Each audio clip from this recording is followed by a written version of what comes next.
har vi nummer 1 og nummer 3. Vi har Messio, Island, 4 med 4. Og Luke, the Missile, Glenna med 3 interceptions, laver alarm. Men det slutter ikke her. Vi har nummer 2 og nummer 3 på tagsligerlisten. Hugo, the Animal Dyrendal med 75 taklinger. Og Ludwig, Rottweiler, Jørgen med 68. Laver alarm for de 2. Og sidst, men ikke mindst, på sagslisten har vi spilleren på 3. pladsen. David, Hitman, Tabaka. Laver alarm.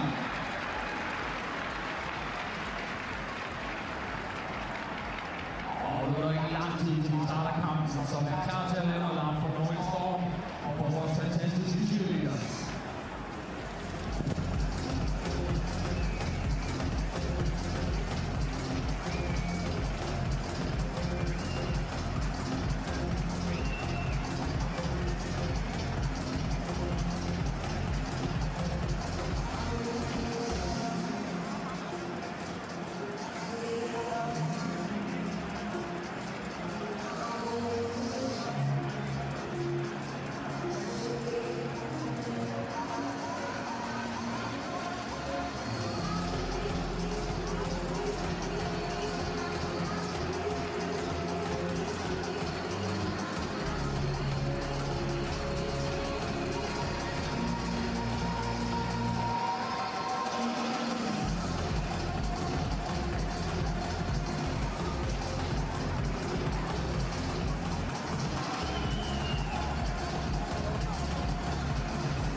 Munich Ravens!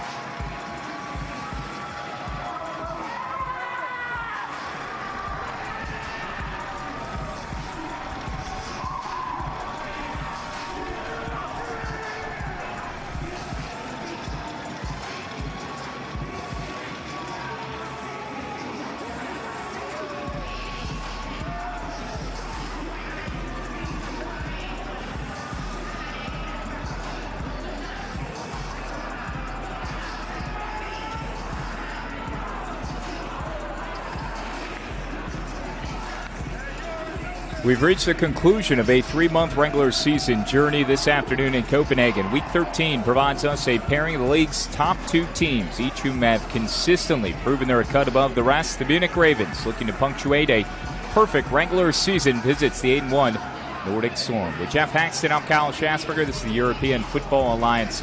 We're at Gladax Stadium for the rematch between the league's top 2 teams. Both Jeff long assured themselves a postseason berth. Munich will play next Saturday, Nordic on Sunday, and the Big Four against an opponent still to be determined. It's a super matchup, and both teams have demonstrated dominance all season as they've ran through the competition.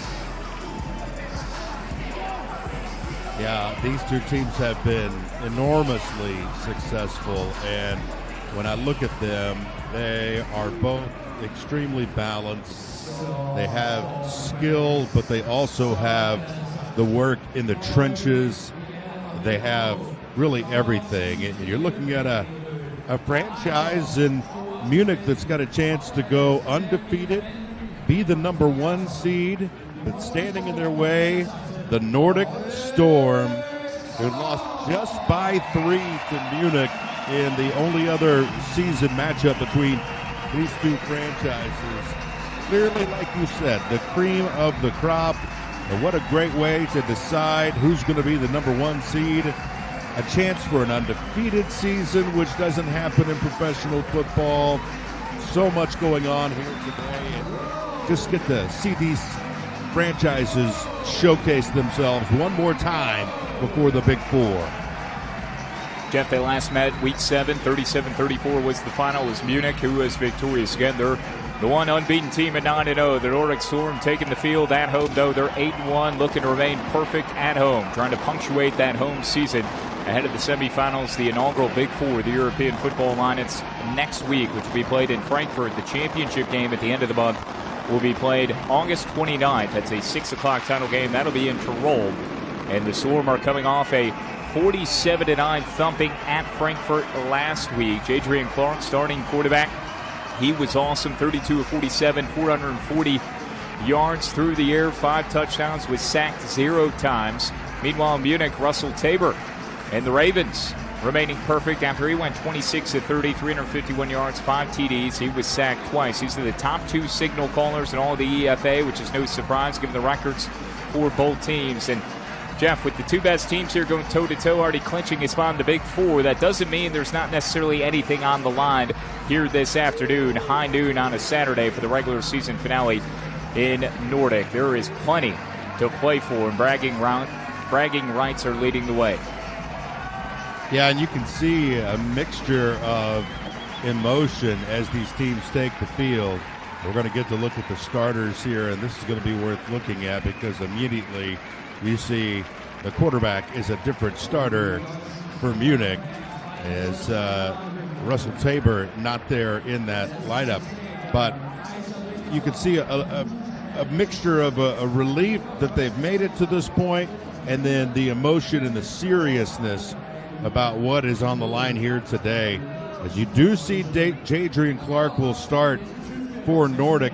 Jadrian Clark, Kyle, that first game between these two squads, 4 touchdown passes as we have the national anthems, and we will observe those here on this championship, at least for the regular season, Saturday.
So you heard the anthem for Munich and now for Denmark.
Beautiful stuff in Denmark, Gladax Stadium. They get seat over 13,000. This is for the regular season championship. Nordic looking to return the favor against Munich, whom they lost to 37-34. Jeff, I believe that was the last point you were making. So get a look at some of the top playmakers for these two teams in Munich. Benedict Poehler, running back, one of those with 3 rushing TDs. Very tight game, as everyone expected back in Week 7 between these two. It went to Munich by 3. Well, and Nordic shut him down. He'll want to get off a little bit better here of a start. He only had 19 rushing yards last time. Adrian Clark, mentioned, fired it all over the field against Munich. 4 touchdowns, 387 yards. This guy is a wild card. He can really fling it. And then you got Kendrell Ellison, who's just a terrific, not only X's and O's guy, but emotion guy. You can tell he's a player's coach. They all love him, and they follow him. And there's Coach, of course, John Shoup. He's done a masterful job this year. I'm glad we got this time to tip our caps to the leaders of these organizations, the head coaches, from the HC all the way down to the managers, the front office, the players. This is how a lot of these teams here in year 1, the inaugural year of the EFA, will try to construct their squads moving forward. We're seeing that on display today. 1 versus 2, and number 2 could come out number 1. It's just about football time. Between these two, we have the coin toss between each. With Jeff Haxton, I'm Kyle Schatzberger. Appreciate all of you watching on YouTube, Fubo, wherever you might be for this Week 13 showdown. It's 1 of 3 here on the weekend. Frankfurt at 3-6, Prague at 2-7. Meeting tomorrow, as well as Paris at 3-6 and Tyrol at 2-7. Here is our lead official, our referee for today's matchup. Munich, you're the visiting team, so it's your call. What is your call? Munich have called tails. Holly, will you please toss the coin? Peter Parsons will hand the coin off. And it's ahead. Munich, you've won the toss. You're going to take the ball. You're going to kick. Which direction do you want it? Munich will take the ball. Sorry, it was heads. Yeah, sorry. Well, you take the ball. Okay. A little bit of back and forth here to confirm. Nordic is going to take the football, it would appear, and Munich is going to defend the end zone to their backs. Is that a cheetah on the side of that helicopter there that's going to deliver the game ball, Jeff? As has become customary in this league, it's beautiful. Lion. Oh, it's a lion. Beg your pardon. Yeah. It's early here back in the States. Oh, yeah, just drop that baby and let's play ball. Oh, nice one hop, too. It's not often you get the oblong object that takes such a hop right there. That was a friendly one indeed. Where's Broadcast HQ for you this morning, Jeff? Lubbock, Texas, out here in the middle of nowhere, talking about American football in Europe, and it is 5 a.m. Central Time, but I'm fired up. I don't know if you could tell because these two teams. What about you, Kyle? I know you're in the Lone Star State as well. Yeah, where in the world is Kyle Schatzberger? I'm in Texas again for a second straight week. I missed you last week. I had the Nordic blowout over Frankfurt, 47-9. Instead of being in New Braunfels, I'm in Katy, Texas, which is the side of my father, west side of Houston. There's good old Buc-ee's down the way in Katy. I know they got a lot of burn when all the World Cup travelers were coming through this area, and I'm actually inside the Katy Hardware HQ. So a tip of the cap to Katy Hardware, your local hardware store. There's no job too big or too small for Katy Hardware, so I appreciate the fine folks here as we're ready to kick things off here in Week 13.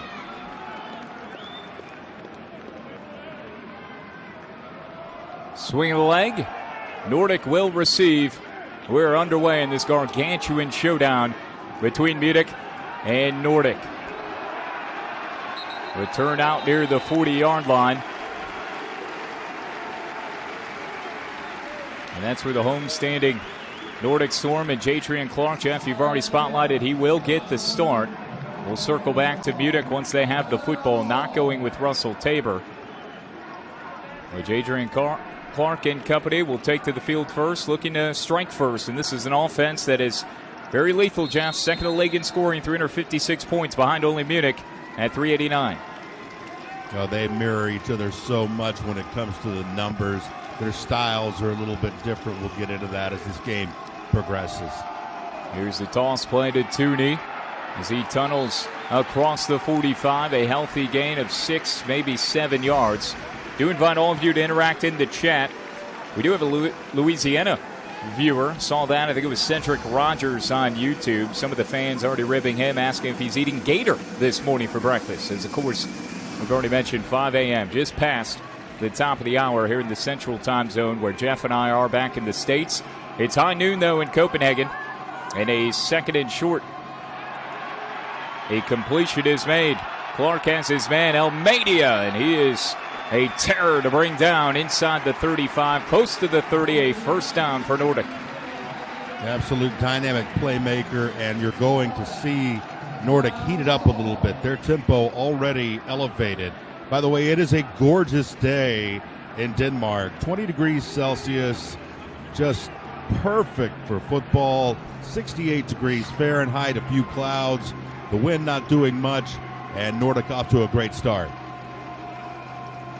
Nordic in the dark uniforms, the all blue. Handoff to Tootie, and he's wrapped up and smashed down after a short gain. Tunga last week, 18 carries, 108 yards and a touchdown. He also had 9 catches for 74 yards. Top tailback in this league. He went over 1,000 yards. His net just shy of 1K following last week's performance. 10 TDs on the year, 5.4 per carry. Jeff, certainly a load in carrying the rock. Yeah, I think we're going to have a defensive substitution illegal here, I believe. And that's some of that tempo. 12 players in the formation, defense. 5-yard penalty, remains second down. That's some Peter of that Parsons tempo with the where call. they've got them sped up, and all of a sudden they're like, oh, we have one too many guys out here. Yeah, you're right about Tunga. He's kind of a unicorn in this league as far as just a tailback that can shoulder the load. Like you mentioned, approaching 1,000 and the net gain rush column. Tabor flares it out right side, big hit delivered, and an incomplete pass, or was he able to hang on? That was Jakob Green. I think he was able to snare it somehow, some way, and he absorbed a big hit.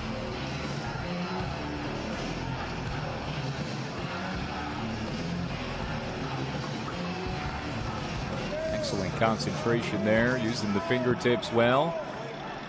Short game, but a positive one. Brings up a 3rd and 4, maybe 3. Tabor out of the gun. Tunga at his left hip. Play action over the middle. Pass complete. Racing down the seam. It's a touchdown. Striking first, the Nordic Storm, Roberto Miranda. 7th touchdown reception on the year. And the Storm leads 6-0. Well, you saw this time Nordic pressed up. They were pressed up thinking run. Look at all the guys in the box. They bring a blitz off the edge, and then Miranda, he's just so athletic and fast and big. As soon as he grabs this, it's a house call. See you later. Big 8-7-6 for Nordic and a statement drive for the home team. PAT is up, splits the uprights. That's Alvin Gustafson, who was 1 of 2 on PATs a week ago, 7-0. Nordic as they score on the opening possession. An efficient drive, healthy mix of run and pass, but it didn't take many plays.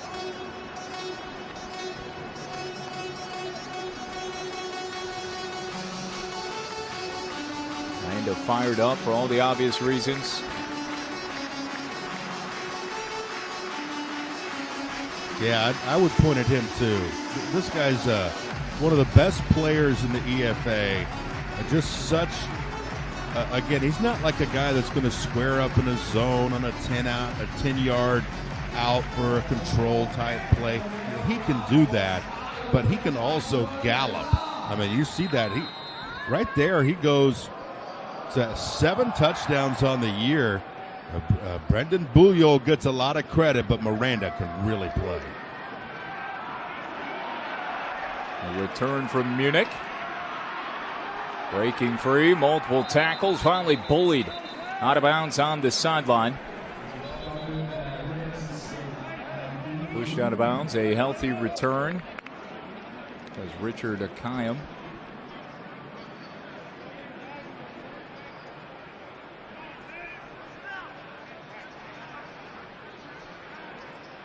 So the interesting thing, Jeff, about Nordic, not only are they just so lethal offensively, again, number 2 scoring offense behind Munich, but during the return, they've got the top defense. Illegal block in the back.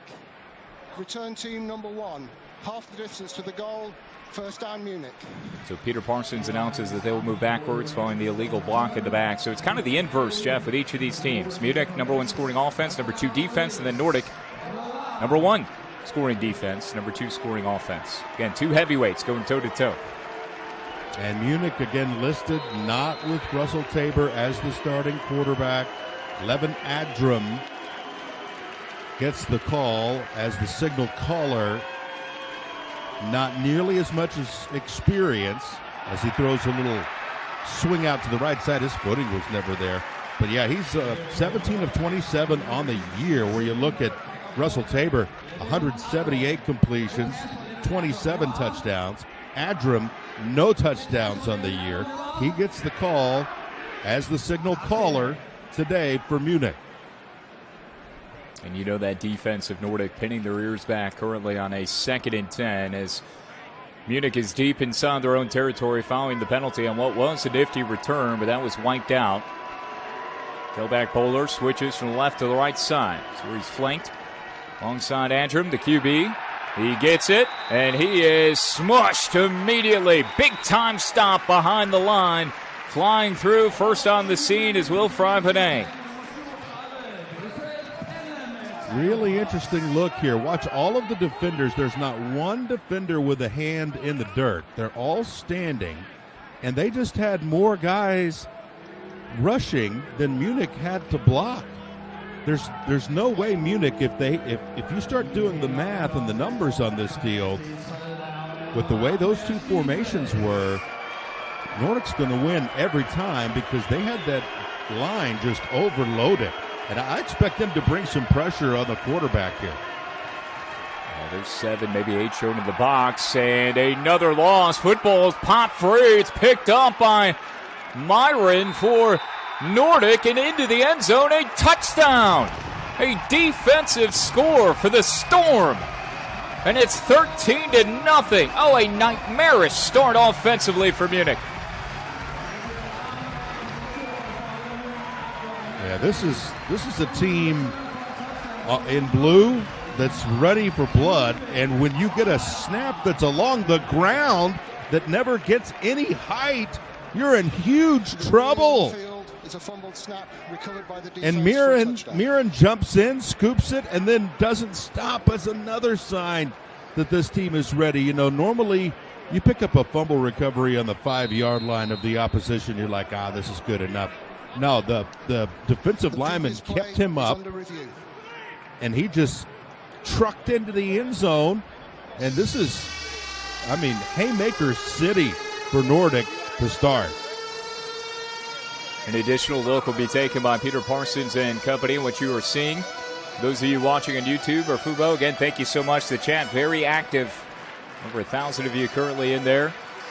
I appreciate your interaction here today. What you are seeing is what our officials are seeing at the moment.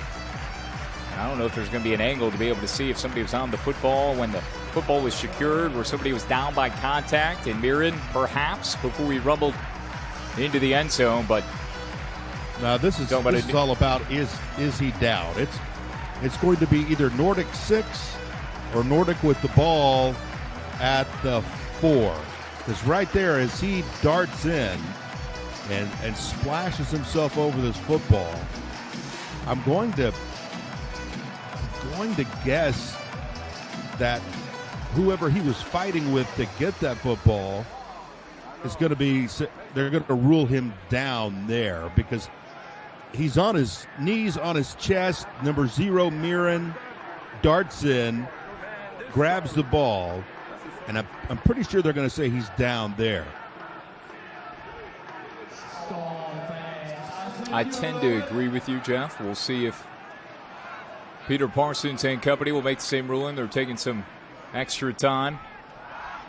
Seems like a consensus has been made, so we'll hear from Peter shortly. But yeah, if it's Nordic football, they'll have it right on the doorstep of scoring another touchdown should the defensive score be wiped off the board. And they're still taking a look. You can see the graphic alongside your screen, left and bottom ticker.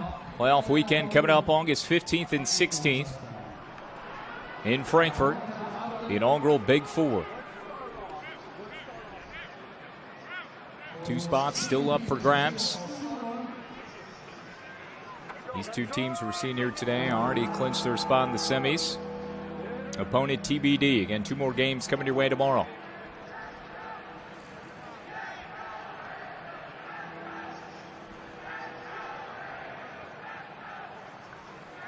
Trying to get the yard marker right. Review, the Nordic Storm player recovered the ball on the ground and was down by contact. It will be 1st and goal, Nordic Storm at the 4.5-yard line. And there you go. Mirren's like, oh man, take a touchdown away. But that's the correct call.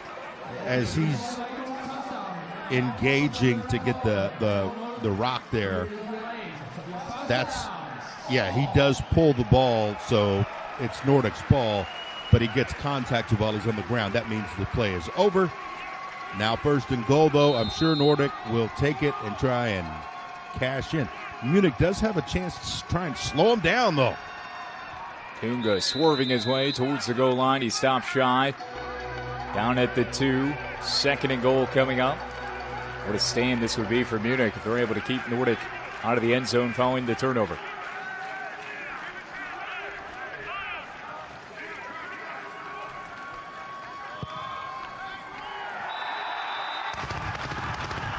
And a touchdown for Tunga. His 11th on the ground. Easy work for Nordic. Didn't get the defensive touchdown, but Tunga is able to add on as the league's top rusher punches it in, and it's 13-0 Nordic. Really solid blocking there. You see Miranda fighting his way, trying to set an edge. It was basically the same play as the previous one there. You had the pulling guard, follow the pulling guard, follow the tight end. 6. Barely more than 4 minutes gone by. Another PAT for Gustafsson. And Nordic 14, Munich nothing.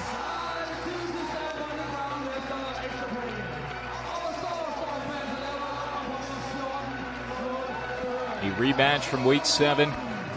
All smiles on that Nordic sideline. Get another look at top QB handing it off to the top RB. And a punishing blow to Butte there, too, across the goal line from Tunga when he was already into the end zone. You know, he's loving that.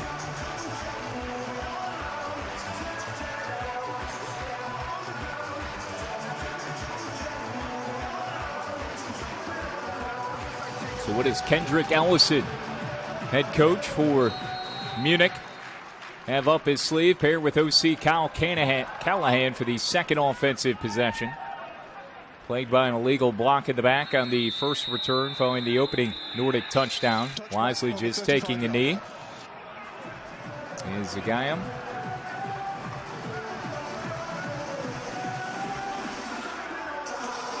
We'll see again Levin Andrew.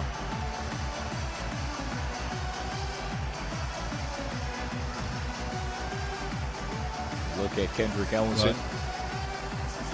If you're Munich right now, you have to find a way to settle down, right? It's a long football game. There's so much time left. But right there, you've got to get your backup quarterback in. Find a way to settle his nerves some. Do some plays. Move those chains so you can just kind of let this game settle in to where you can play instead of just getting swept under as they are right now, and that's a good start. Nice run by Justin Ronde, who averages 6.1 per carry. He's had more than 70 yards per contest, 353 yards on the ground, and 5 TDs. Last week, 8 carries for 31 yards.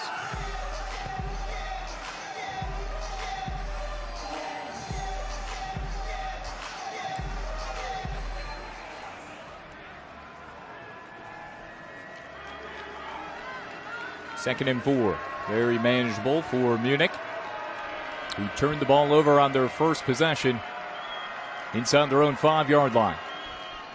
Andrum will flare it out right side, and that was nearly read all the way for a pick six in and out of the hands of Lucky Ogbavon. Well, this is just 6. Oh, he's going to have nightmares about that one. He read it perfectly, stepped in front, and he was like, oh, yeah, 6. It's going to be party time. Oh, just. And that's when guys like me say, well, they're on defense for a reason. Oh, man. So close. Lucky absolutely telegraphed that beautifully. Defensive end coming off the edge. It's 3rd and 4. Here's Andrum in the pocket. Gets rid of it in a hurry. Nearly another interception. A leaping attempt made by Masio Beard, your reigning Defensive Player of the Week for the EFA coming out of Week 12.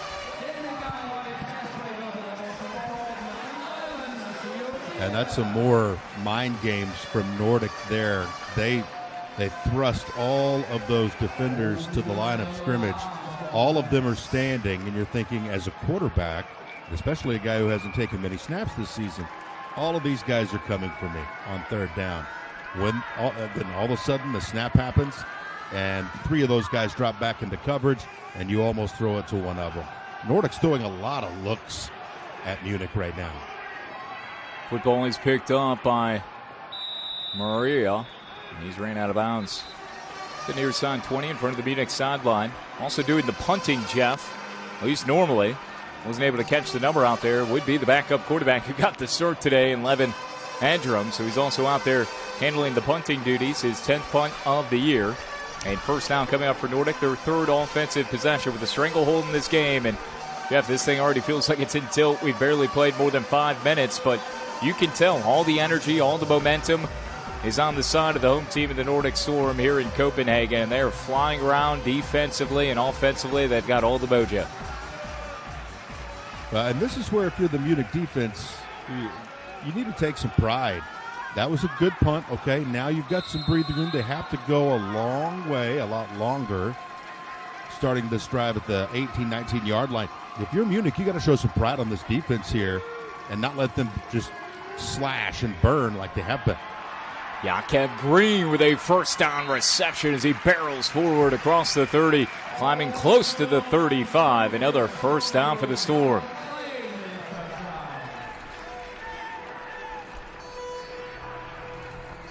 Yeah, and this is something they're trying to develop as they get towards where they're going to be playing for a championship. They've got Bullo, they've got Miranda, they've got Tunga that they can throw it to. Tunga's got 33 receptions this year. But Jakob Green, 2 pretty grabs already this year. That gets him to just 18 receptions this season. So they're trying to develop and just completely round out this offense here with this look that they've been throwing today. Check down to Tunga from Clark as he moves horizontally towards that near sideline and falls forward. What appears to be another first down. To your point, Jeff, on Jakob Green, no receptions either last week, so getting very involved early on. And you can see Clark going through his progressions. He made the right decision there. Another thing about Clark is he has not been threatened at all as far as the pass rush. His jersey's completely clean, standing there in a clean pocket, and he sees all those players going deep. All those players, those gunners that are going deep for their wideout positions, and then you just sneak Tunga underneath. It's almost unfair there because everybody that's a defender has gone down the field deep. Clark standing in the pocket. Now he ejects himself left side with a little spinneroonie. Falls forward for positive yards. Makes something out of nothing before he is cracked in half. Just shy midfield. We come up on the midway point of this opening quarter. Wait, did you say spinneroonie? Spinneroonie, my man. Let's go. All right. You're really stretching the vocabulary early here. I love it, Kyle Jaff. We're going to make the most of our opportunities here, Jeff. I'm ready. It's early, baby, but I'm on less than 3 hours sleep. Okay, got in to see the see the Pops around 10 p.m. last night, visited till 1 a.m. and was up at 4 trying to get ready for this one. Here we go. Shotgun snap to Clark. Zips it over the middle. Another completion. It's his tight end, Jakob Green. Clark is loving the tight ends in this one. Miranda has the touchdown on the opening drive, and Green with his third catch and another first down. Yeah, it's just, for Nordic fans right now, you ought to be very excited because if you can, again, start adding targets like him. I mean, look, he's the prototypical tight end. And now all of a sudden, if you're that defensive side, you're like, where are they going? They haven't even thrown it to Bulio yet, who's just waiting to strike like a viper out there on the edge. Who has more than twice as many receiving yards as the next closest active wide receiver in the league. Here's Clark, left side, right on cue, Jeff. Looks to be Bulio, who's pushed out of bounds. His first target, first reception.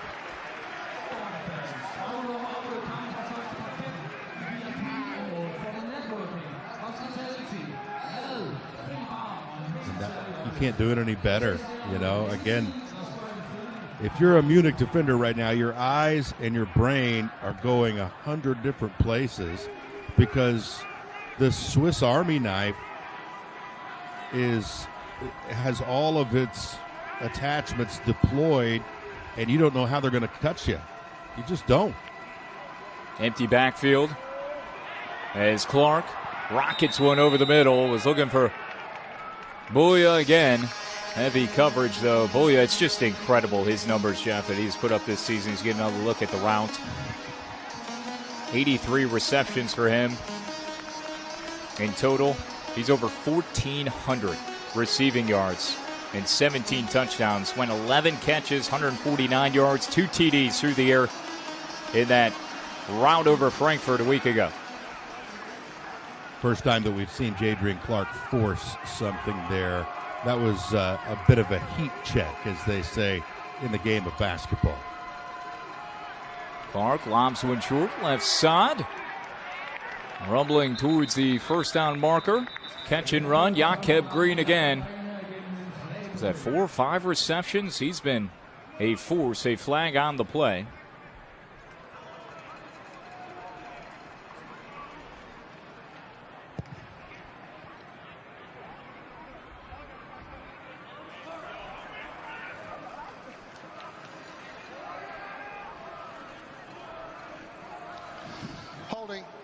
Offense, number 70. 10-yard penalty, replay, second down. So that'll go against Nordic. Back him up 10 yards.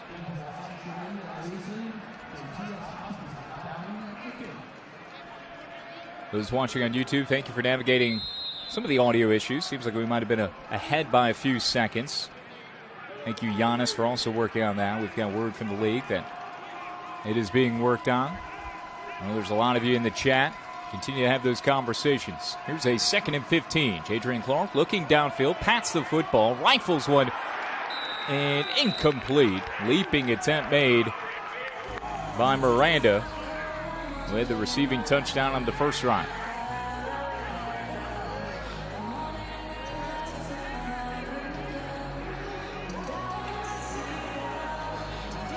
All the time in the world, Jeff.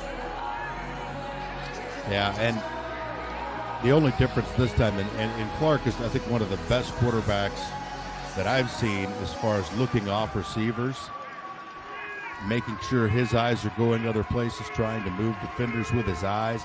That time he just stared down the defender.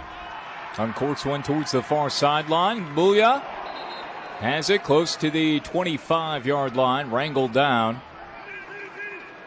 As Nordic's able to get a chunk of it back. Not the full 18 they needed. For positive yards, it would make for a lengthy field goal attempt. Good pursuit by Munich defensively. Yeah, these guys don't kick field goals. No, they absolutely do not. On 4th down, Tunga takes it. Runs up the far sideline. First down before he's knocked off his sticks. Just shy of the 10. No hesitation. and a conversion on 4th and 4 for the Storm.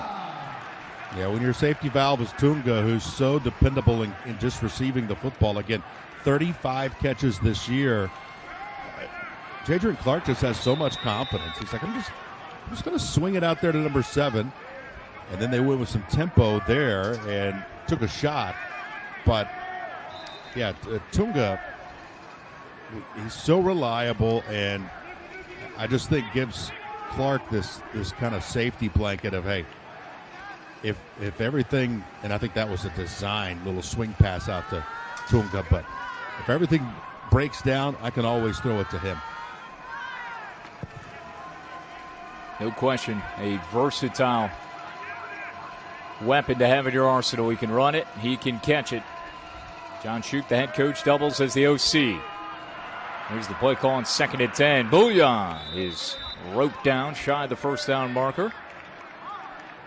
He's frustrated, thought he had a touchdown there. Tackle made by Munich.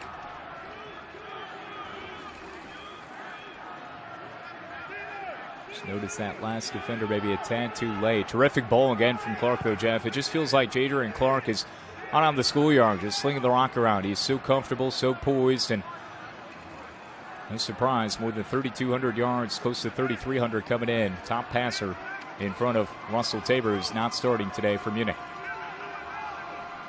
A little bit of a I formation here. Play action. Clark drops it down. End zone. Touchdown. Touchdown, Nordic. A 7-yard reception, and it goes for 6. Morgan Boney, another tight end for the Storm. Lined up as a fullback. I love a fullback touchdown. But this time they don't have to hand it off and, go start banging up in between the tackles and the guards. It's just a play action. He leaks out, and, that time I don't blame Munich. I mean, that's a look that you just don't see that often. Your fullback becomes the target, and the play works perfectly. Nordic 5 stars so far. Good grief. And Jeff, you might want to check my work, but pulling up the season-long statistics, that's the first catch for Boney all year, and it goes for 6. Love that. Exactly. Well, and as they line up in an I formation, they've got about 5 yards to pick up the first down. So you're thinking, all right, 5 yards in 2 plays. They're probably just going to sledgehammer this thing and hand it off to Tunga. They're going to have a lead blocker. No, that's not what we're doing today. We're going to leak out our fullback, who's got no grabs, and let him have a little fun. Incredible stuff. Hard to scheme for that one. Guy that hasn't had a catch all year. You go tight formation. Exotic look offensively comparatively to what you normally run. And the Storm are running up the score now. 21-0. We're not even out of the first quarter. Holy shnikes.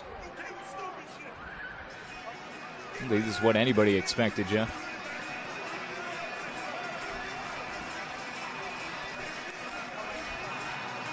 Touchback to the 35-yard line. For those lip readers out there, certainly can see the frustration and hear some of it. Yeah. Don't necessarily need to read lips from Kendrick Ellison. I don't blame Coach Ellison there. He's trying to, you can't take an entire team by their shoulder pads and shake them, but you can do it when you get these guys gathered around and challenge their pride a little bit. These guys coming in have a chance at an undefeated season, and they're just getting their doors blown off. And the handoff goes nowhere. Eviscerated in the backfield. Massive hit stick delivered by Panay, who's having a whirl of a first quarter defensively.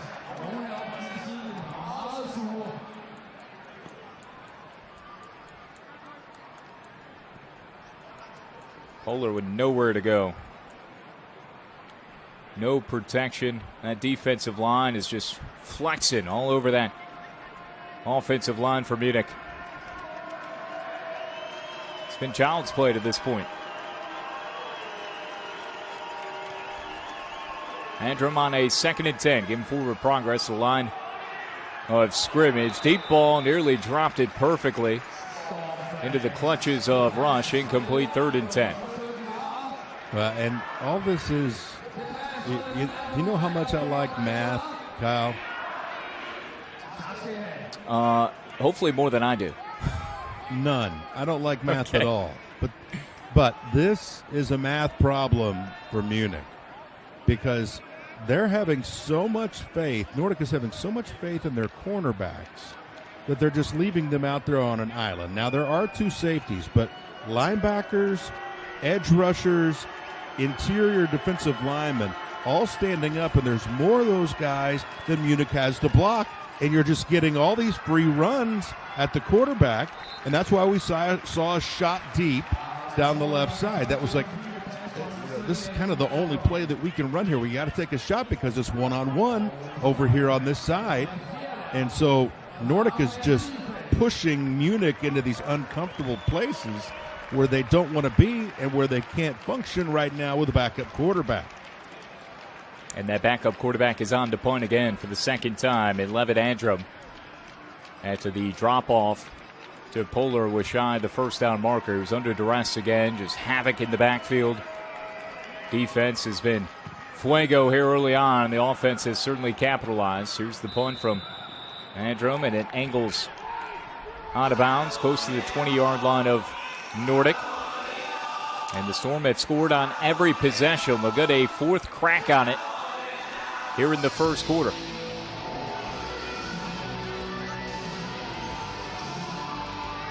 Yeah, the song up there, I want it all, and I want it now. And that's kind of what Nordic looks like, trying to deliver the death blow here. I mean, early, and it's kind of hard to argue that they're going to be stopped here today.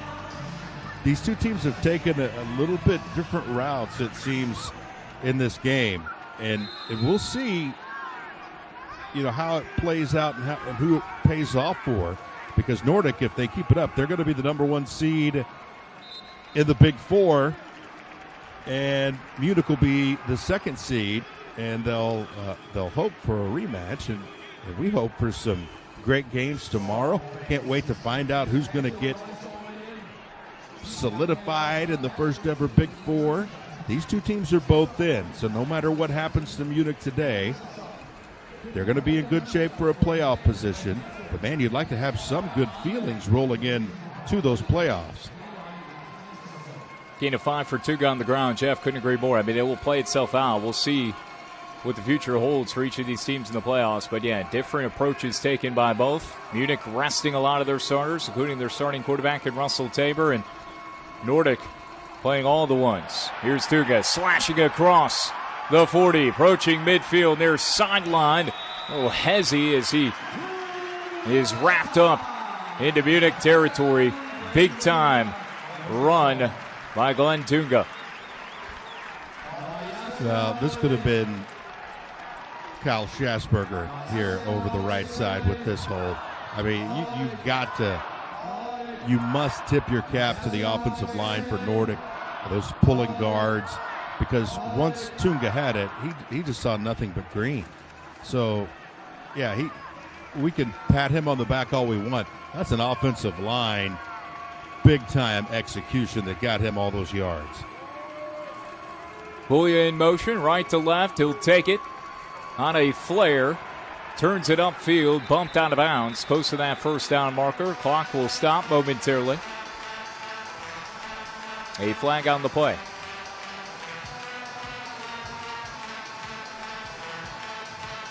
Jonas Gernke, safety, credited with the tackle. Holding, offense, number 5. 10-yard penalty from the spot of the foul. Replay, 1st down. Edwin Almeida called for the hold.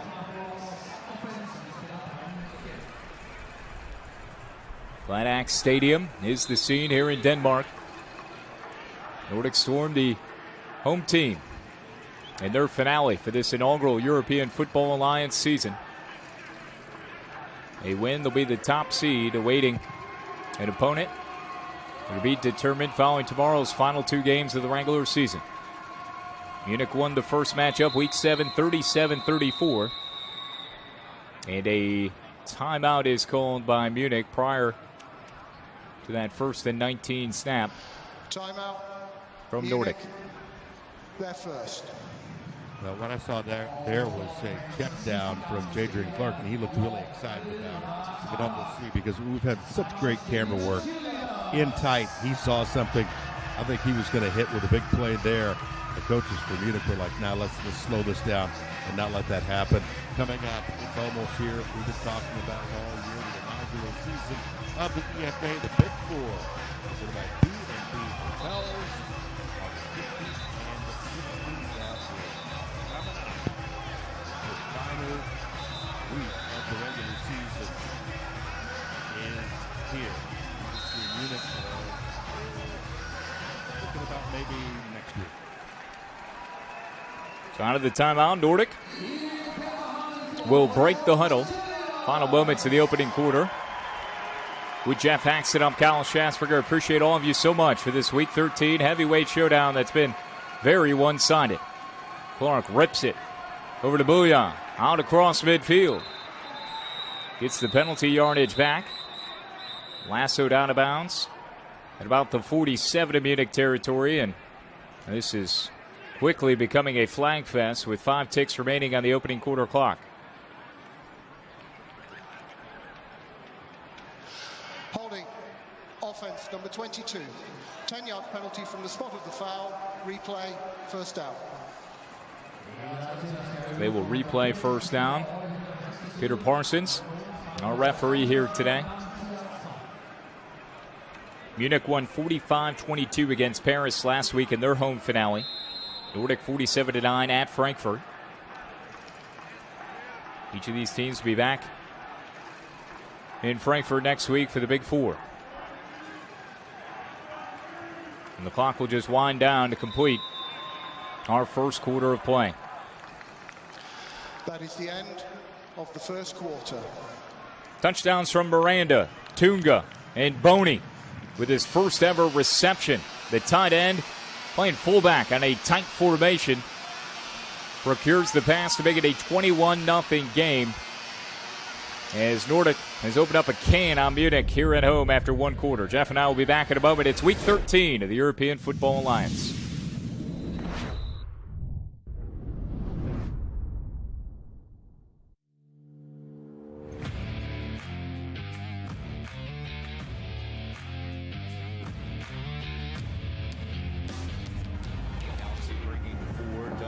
Side to Funds. He's racing down the near sideline. Real estate, Pater, touchdown, Nordic.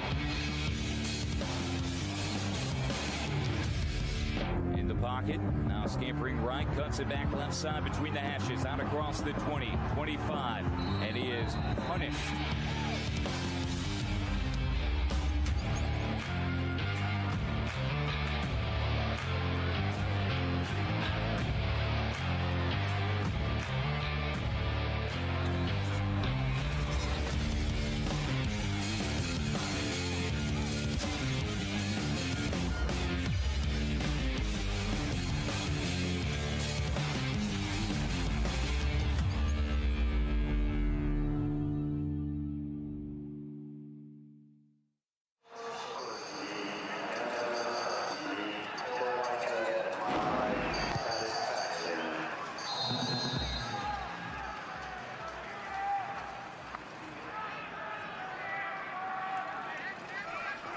Start of the second quarter, Gladax Stadium. Top 2 teams in the league. It's all Storm after one quarter of play. Jadrian Clark on a 1st and a mile will rip one over to Bouillet at midfield. That'll close the gap, but another flag. Goodness.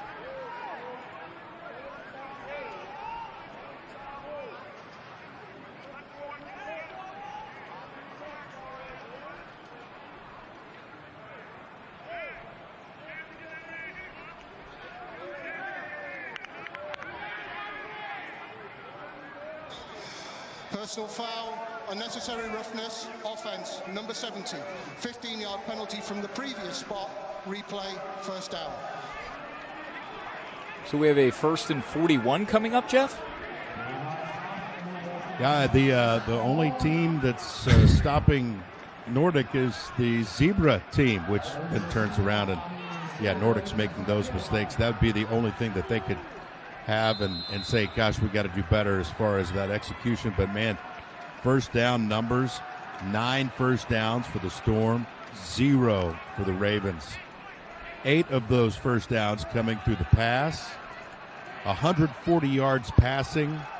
And remember that Clark had 4 touchdown passes against Munich in the loss to the Ravens. He's slinging it. Throws it high, and it's pulled down. Secured well by Bouye on a 1st and 41. I don't think I'm going out on a limb here, Jeff, to say that might be our first ever 1st and 41 in European Football Alliance history. Yeah, just try to get a little bit of it back. Another thing that, a lot of times when you score fast, you tend to get hurt on your time of possession. Nordic's over 12 minutes of possession, just 3 minutes 37 seconds for Munich, and that does tend to happen when you have no first downs. Hacks the stat man. Tip of the cap to you.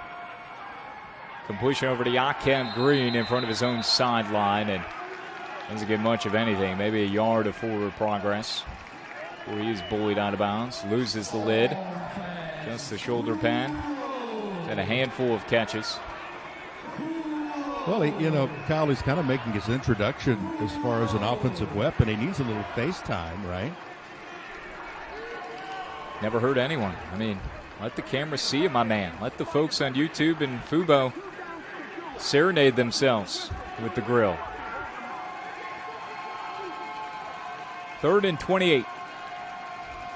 Snap to Clark, standing in the pocket, surveying the field. Now he jacks it right side. Short dump off, nearly picked off as Clark at the very last moment changed his mind and really threw it in the arms of one of his offensive linemen. That will be an ineligible man downfield perhaps, or touching. Nope. We've got a laundromat here. At least a hold on Nordic. And then there's something that happened down the far side boundary from our camera late. And that is what I don't know. But, man, the reaction from the Munich coaches,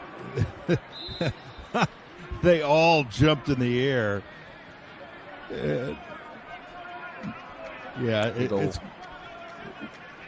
we'll see if it's offsetting or not. But you can guarantee a hold against the Storm. John Shoup and his quarterback, Adrian Clark. What I love most about John Shoup, we hear from Peter Parsons. During the play, there are fouls by both teams. Holding, offense, number 70. Holding, defense, left cornerback. The penalty's offset. We'll replay 3rd down. So replay of 3rd down. Let's get a look at some of the holds. Yeah, there's a Isaac Moore. The tackles, you can see that one playing his day. Yawning also after the call. Love the personality from these guys. But John Shoup, Jeff, offensive coordinator at North Carolina. He's got many stops throughout college football and even the NFL. Brilliant mind, has been around the game a long time. There's Shoup. But he helped, in many ways, turn Ben Johnson, head coach of the Chicago Bears, my Bears, on to coaching. Ben Johnson was a walk-on quarterback at North Carolina, and Shoup was the OC. Here's Clark on 3rd and 28. Steps up, launches one. Deep down the field, wide open. Almeida, and he struts his way into the end zone. A touchdown. Are you kidding me? Oh, a prayer lobbed down the field on a 3rd and forever. And the Storm continue their surge. It's 27-0. We got everything going on here. We got a little salsa dance. We got a little thriller dance. And I'm thrilled by the absolute howitzer from Adrian Clark. Throws it all the way down to about the 8-yard line. And then I'm thinking, okay, they're going to at least bump him out of bounds. Nah. 6 more. That was a gorgeous throw. Just beautiful. The bomb pays off. Gustafson, 4 for 4 on PATs, 28-0. Mercy, another flag.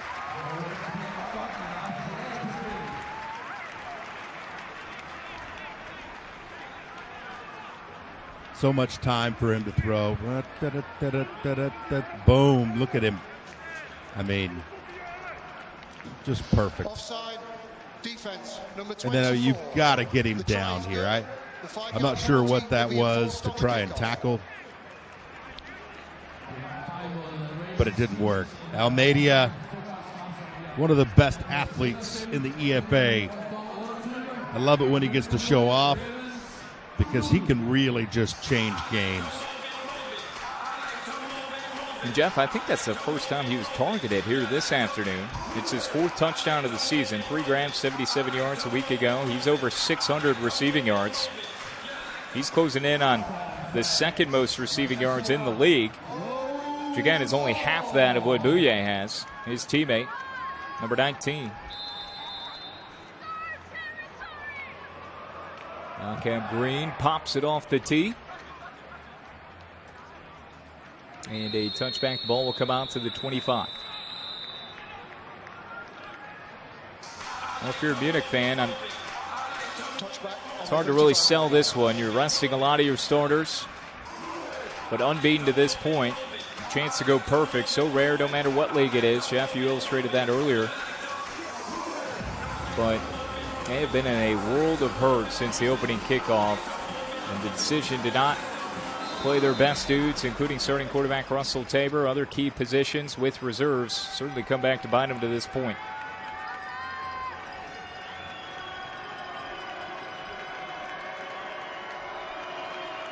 Evan Andrum. Shotgun snap and a pre-snap penalty. I think that one's on Nordic. I'm gonna believe here that's gonna be in the neutral zone a little too early, maybe with some contact. Hansen saying, nah, that guy, he drew me off. Neutral zone infraction, defense, number 92. 5-yard penalty, remains first down.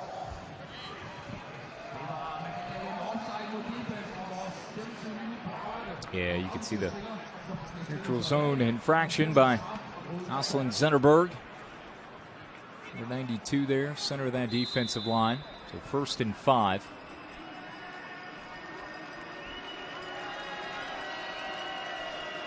Nordic showing a bit of pressure off the right side of that defensive line. Handoff. Nowhere to go. A couple of positive yards for Rodney as he gets close to that 1st down marker. 2nd and short coming up. He's Jeff Haxton. I'm Kyle Schasberger. Hax is in Lubbock, Texas. I am in Katy, Texas. Katy Hardware HQ, right down the road from one of the big old Buc-ee's here west of Houston. Lone Star State. Bringing you this game from Copenhagen. Go get me a little. I need a little chopped brisket sandwich after this. Oh, I love that. And like a 44-ounce Diet Dr. Pepper. Can you handle that? Oh, beautiful.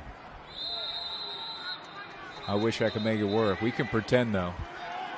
Breakfast burritos, undefeated. Big burrito guy right here. Love the Tex-Mex, love the tacos, love fajitas, but a breakfast burrito, to me, nothing is better for breakfast. Big old fatty.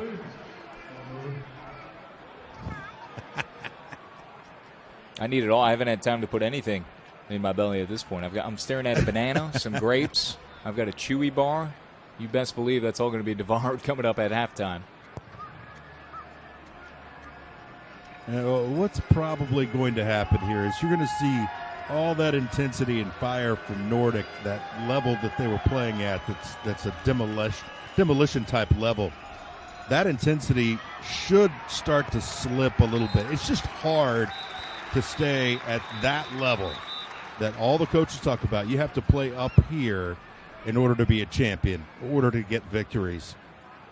That energy should slip just a little bit. That might give Munich a chance to piece together some drives, get this clock running, and think about trying to make a second half surge and come back. Number 87.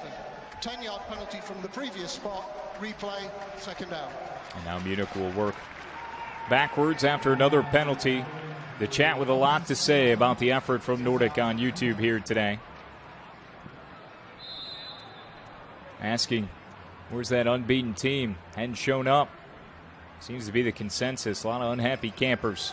Also a shout out to you in Lubbock, Jeff. We'll get to it after this next play. 2nd and 15. 4 gone by, clock winding, second quarter. Andrum, cast one over the middle, and incomplete.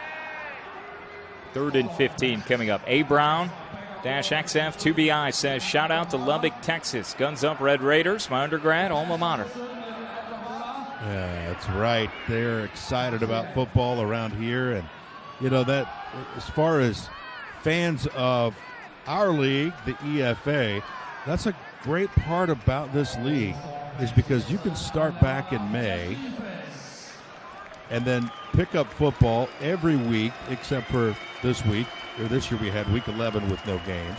And then it's going to deliver you right to the doorstep of college football and the NFL in the United States. This thing is just set at the perfect time, and my goodness, Nordic is just blowing up everything. Ogbavoen just tossed Munich blockers, potential blockers away, and just flattens the backup quarterback.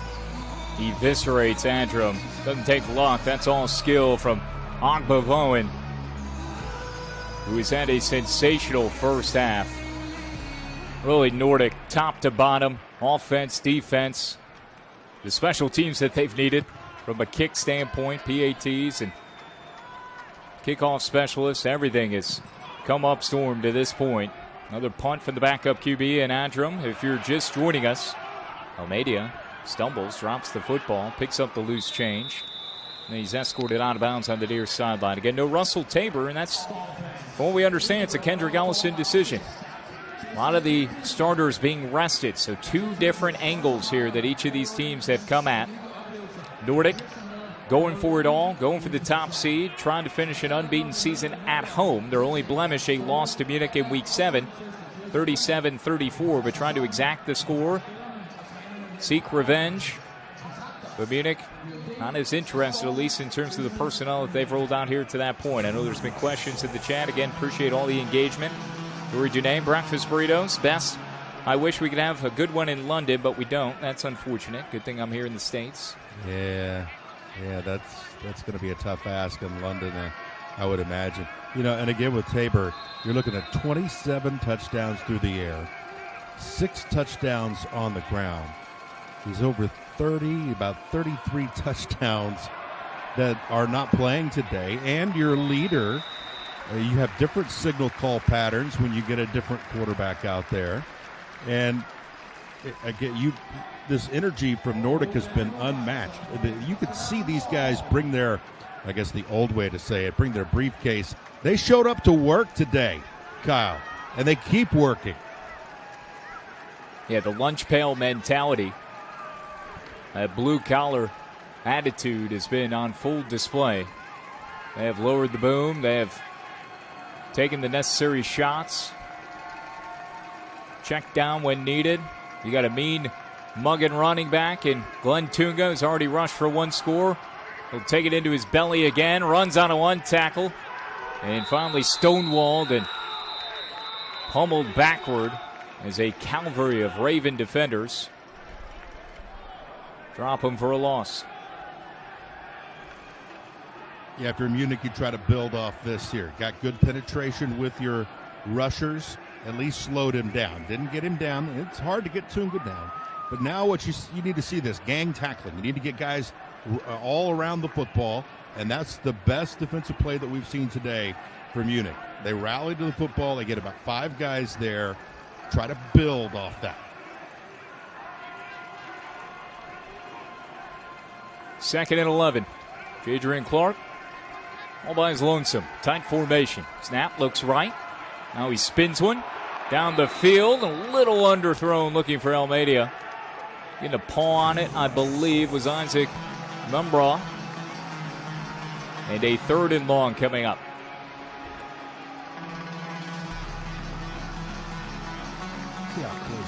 taking it. Yeah, oh, just, that might have been a sun ball there. Heck of a defensive effort, though. He's done all the hard work. Hands are to the ball, and this goes right between the mitts. So, Kylo, take this time, because we've been on almost every week of this inaugural season. But the camera work has just been fantastic. You know, we had a few problems early, you know, spotting some things. But, man, as far as, like, getting access and being close to the field, being close to the players, the camera work, tip of the cap to those people, because they have really executed to bring this action to you on YouTube and Fubo. Takes a lot of people to pull the rope in the same direction. Jeff and I remote, as the announcing teams have been each and every week on YouTube. You saw the graphic there for the Big Four tickets available. There will be merch available also next week in Frankfurt. If you're making plans, do come out. But yes, very grateful for the images we have, as we're not in the stadium, and not everything's going to be perfect, so appreciate everyone's understanding. But it's been a lot of fun. Week 13, amazing how fast it's gone. Here's Tabor, finds Booyah as he runs out of a tackle, zags his way across the 20, bullies his way into the end zone for a touchdown. Booyah with his 18th TD on the season, and the route continues. 34-0 Nordic midway through the second quarter. Man, if you were to just flip this on and not know much, you would think that that Munich is the team that's going to be left out of the playoffs. No, folks, they're undefeated. But this is a really sad play for the Ravens. Kyle, they weren't ready. They weren't ready upon the snap. They were still talking to each other and not lined up over their guys that they were supposed to be defending when the ball is snapped. Jadrian Clark knows that. He's like, these guys aren't ready. They're not ready for us. And then I can throw it up to the best receiver in the league, arguably, in Booyah. And then he takes his athleticism, zips, dodges, like you said, zigs and zags. But look, he's got just all the time in the world. There's nobody around Booyah. Drops it in there into the basket. Look at how much yardage is cleared. Then Almeida sticks the block. And you start to go over this with what they've been able to do offensively, and just the targeting, it's out of control. Almeida, touchdown. Fullback who's never made a catch all year, touchdown. Booyah, touchdown. It's just a clinic from those guys. Look at it, but they know it too. They're like, hey, we put in our work this week, got our guys ready to play, and it's paying off in a big way. Miranda with a touchdown.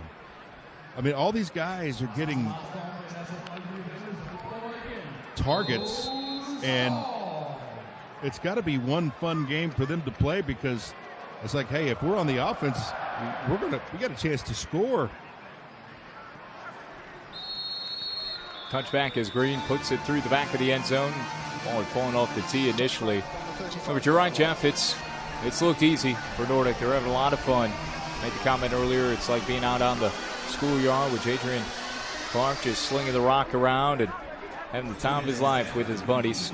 Sandlot type stuff in many ways. And for Munich to this point, it's trying to channel some pride, right? Especially with the guys that are playing, the starters that aren't, and helping to encourage those that are on the field. And you wonder, too, after this half, if things continue to trend in this way, will the Nordic starters, like a Jadrian Clark, take a seat? How much will we see Nordic's top unit and personnel on the field in the second half? A handoff, short carry of just the 5 yards. Goes to the tight end. That's Ryan Tavalsu.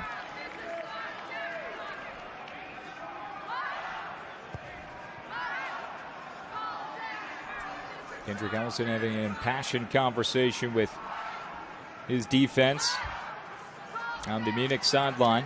And some of you in the chat have asked about some of the tiebreakers too. Jeff and I will try to roll through some of them, maybe provide a little bit more detail for the information we have, but a lot of it in terms of those final two Big Four spots. Comes down to point differential, points allowed, a lot of tiebreaker scenarios.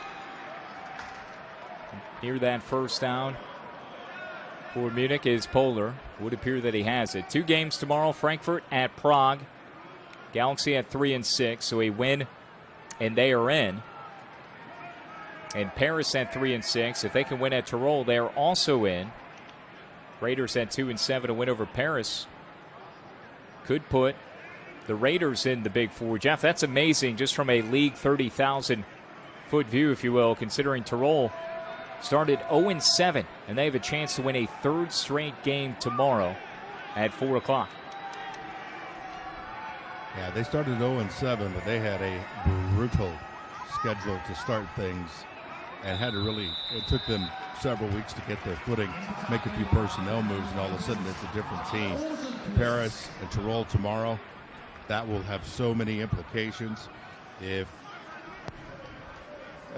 you're getting into these scenarios, again, Nordic win here, they're the number 1 seed. Munich win, they're the number 1 seed, although that's a big long shot right now. Frankfurt win, Paris win, both are 4-6. They're both in. Raiders and Prague both eliminated. But you're right, you do get into some point differentials. There are, 9 layers of tiebreakers that you get to before a coin toss? Polar running up the middle to midfield.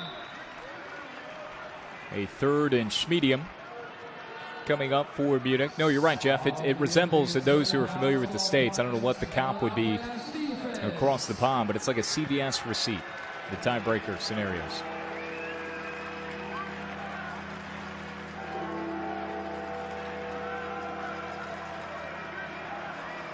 For instance, if you're looking at Paris, if they win, they're in. If they lose, they need Prague to beat Frankfurt by 24 points, more than the Raiders beat them by. Wild stuff. Power drive right at the line of scrimmage. Gave an inch or two for Polar. Another great defensive surge up front. And Munich will punt.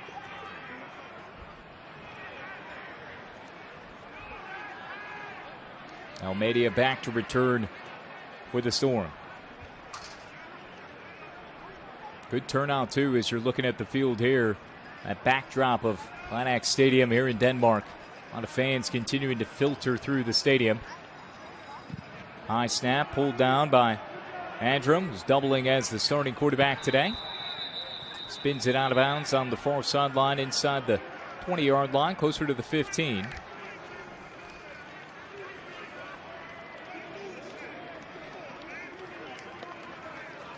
Storm 5 for 5. Picture, there's only one team that is officially eliminated, and that is Prague. They will regroup and try to be better next year. After tomorrow, their season will end, and then we'll start to shake the tree and get that full playoff picture tomorrow afternoon. Clark.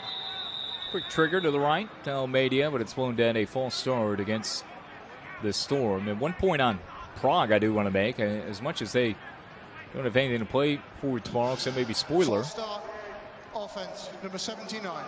5-yard penalty remains first down. And for the Lions, it hasn't been the season that they wanted. They got no shot at making the playoffs, but they certainly can make things more challenging for Frankfurt if they take care of business. The Lions at home tomorrow in their regular season finale. Jeff, that was still a fun team to watch. I mean, we were part of that epic Prague-Tyrol game between two teams that haven't won a game. I mean, talk about the quarterback play, wide receiver play. It's unfortunate Willie P. was put on injured reserve a few weeks ago, but one of the top wideouts, number 2 behind Booyah.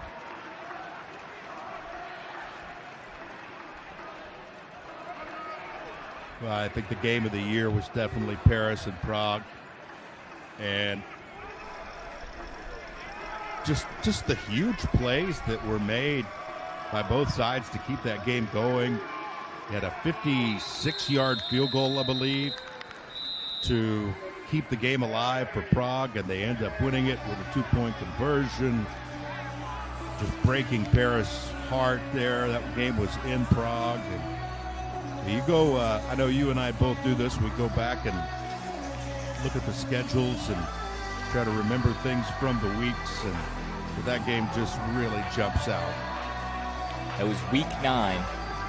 Prague won 36-35 at home, and that went to overtime. And it was an incredible comeback from both teams at different stages, but certainly Prague at the end, that lengthy field goal. I would agree with you. I think that was the game of the regular season, no question. Timeout. Nordic, they're first.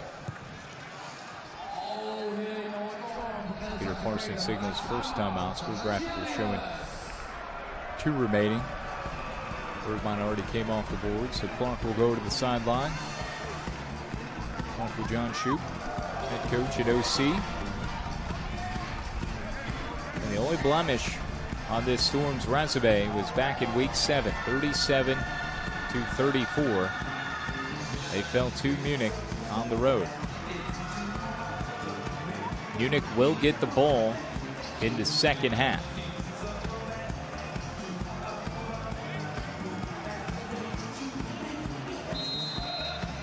Love the look too, Jeff. Tell me if you agree with Jadrian Clark with the visor and the shield. Kind of got sort of a RoboCop type appearance. He means business. It's stealthy. Yeah, he's a gunslinger. Clark in the pocket. Rifles over to Bouye. He's blasted immediately, but out before getting first down yardage. Move the sticks. Clock continues to wind here late in the second quarter. This is route running 101 here. He drives those defenders, getting them on their heels, makes the break. You could tell he's, first down.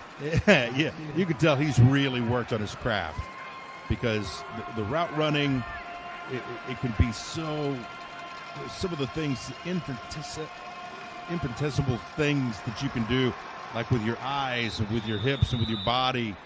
You can throw that all together to make it this big package of hard to cover. And that's what Bouye is. And Tunga follows it up by steamrolling his way through a gaping hole. For a moment, I thought he might have been able to break free all the way, but he might have tripped over the legs of one of his offensive linemen as he was trying to wiggle through that hole. A second and short, rather, be coming up. As we've hit the 2-minute warning here in Nordic. Jeff and I will step aside for a moment. 35-0 is the score. All Storm. 2 minutes remaining until halftime. It's week 13, regular season finale of the European Football Alliance.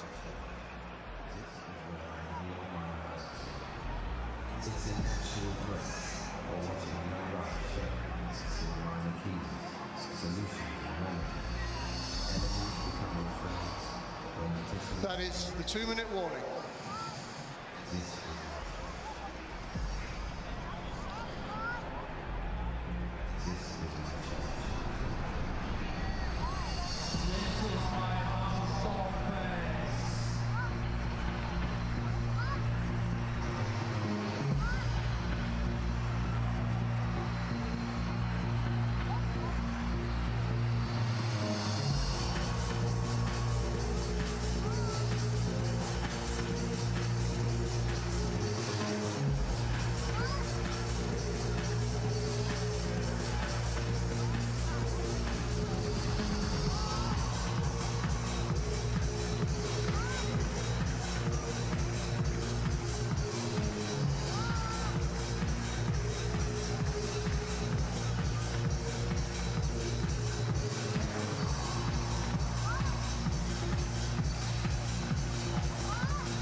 out of the 2-minute warning.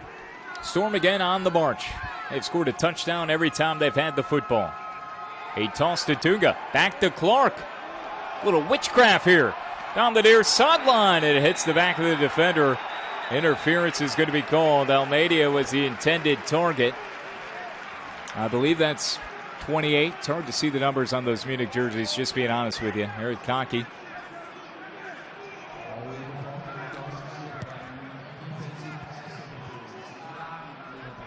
Yeah, Karnke, everybody's like, I swear, everybody across the platform said, he's got to turn around and look for the ball. Pass interference, defense, number 29.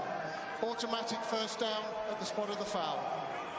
So it's a little flea flicker action here. Handoff, give it right back. And then you could tell Karnke, he's trying to play catch up. And he's got now Almeida, who is, again, one of the best athletes that you're going to find in this EFA. They're trying to track him down. The throw is a little bit under, and granted, it was a long throw, so you can expect that.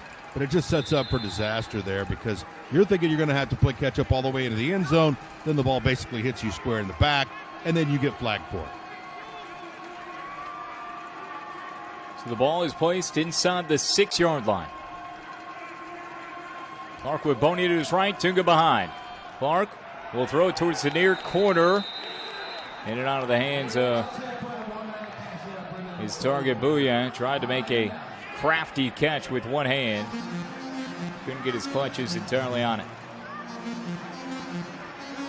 Great coverage, though, from Munich. Yeah, and see, you can get away with that because there's equal hand fighting.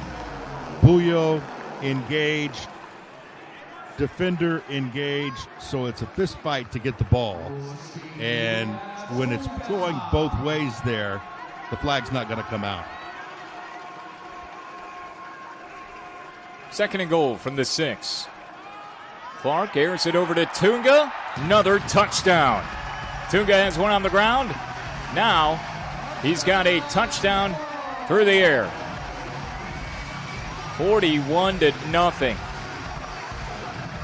A beatdown of epic proportions continues to build here in Copenhagen. What's funny about this one is Clark had a touchdown there, didn't want it, went back and threw it. It was almost like he didn't want it the easy way.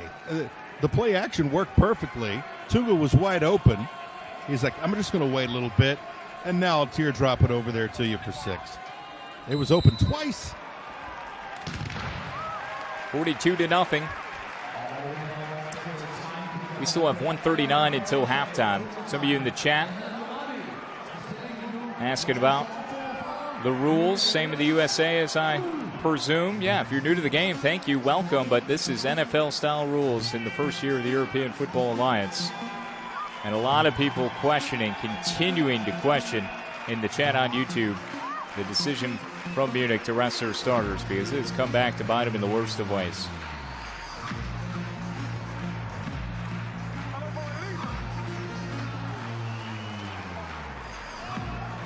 Well, it's a roll of the dice, because again, the product is suffering here today, and you don't know if this is a situation where, and I think luckily it's the Big Four, right, and not just a rematch of the top 2 teams, because Munich is going to have to find themselves again after this beatdown. They're going to have to try and just shake all the memories of this. And the memories of this will be there if they should meet in the championship. But, man, you go undefeated, you would think there would be some pride in trying to be an undefeated team. We saw the opposite of that. It was just like, hey, we're going to show up. It's going to be we're going to do our level best. But other than that, bring on the Big Four. And they've just been run over. It's been a tough watch, that's for sure. Big Mo, Mr. Momentum, being referenced quite a bit too. All your questions and concerns, certainly valid ones, as Jeff just laid out. How will this follow them in the Munich Ravens, that is, following this contest. You still got another half of football. Let's see if the backup, Levitt Andrum, can create a little magic here over the final minute and change. Catch made by Rodney, driven down. Kendrick Ellison there making eye contact with the camera for a little bit. I thought he was looking at me for a moment.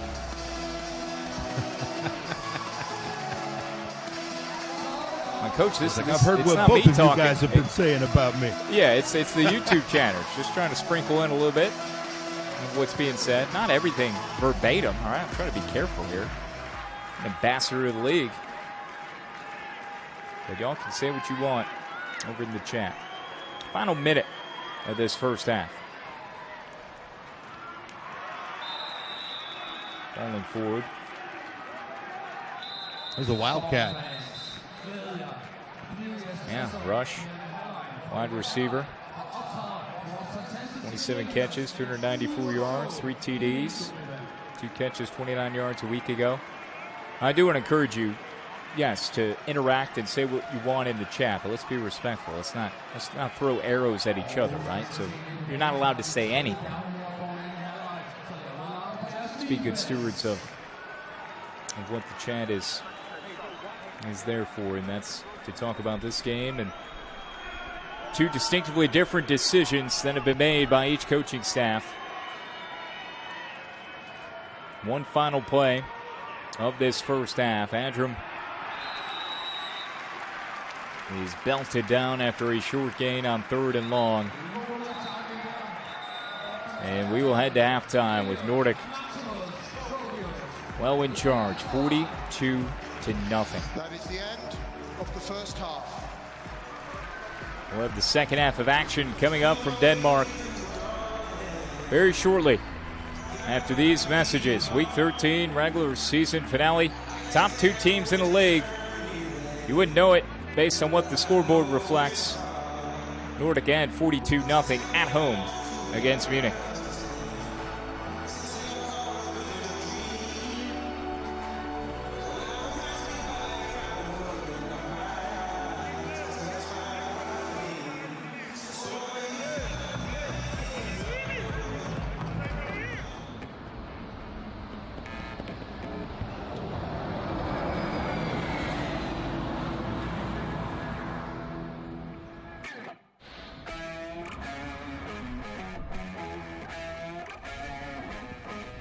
Yeah. You ready? Hey. Let's go. Back.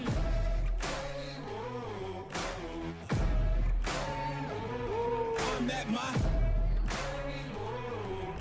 my prime.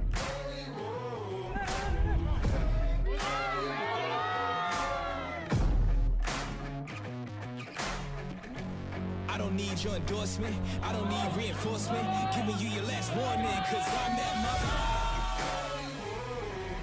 Yeah. I'm at my prime. Whoa.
You ready?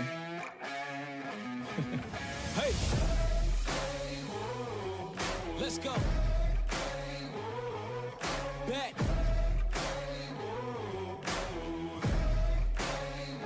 Yo, once again I'm back around. Real shit back in style. Haters reconcile. I'm so black and proud. First class tickets now.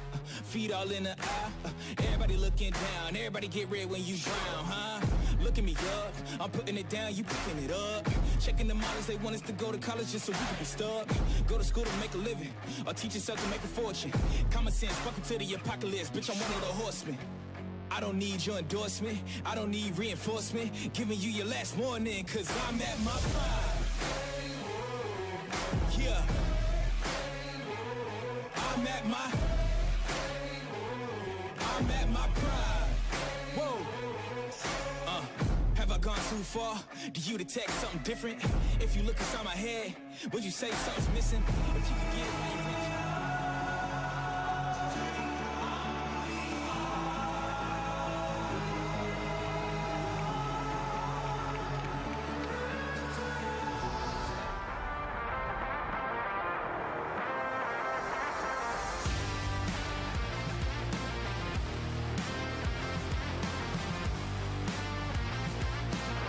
Shot. Got it. Touchdown, Ravens. Lobs it over the middle. Touchdown, Musketeers.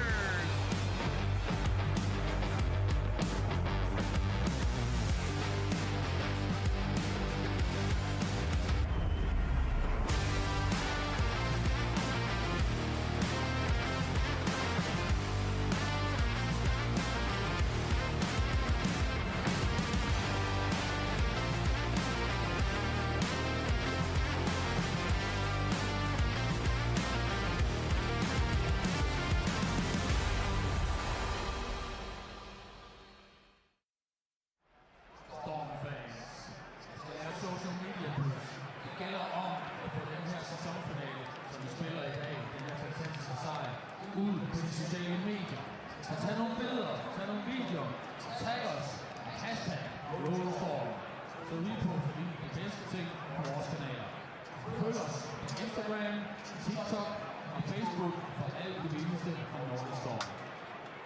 Fordi sæsonen den slutter jo ikke her. Allerede den 16. august, det forventer vi jo. Vi er jo kvalificeret til at spille foran semifinalen i Frankfurt. Og vi går benhårdt efter finalen.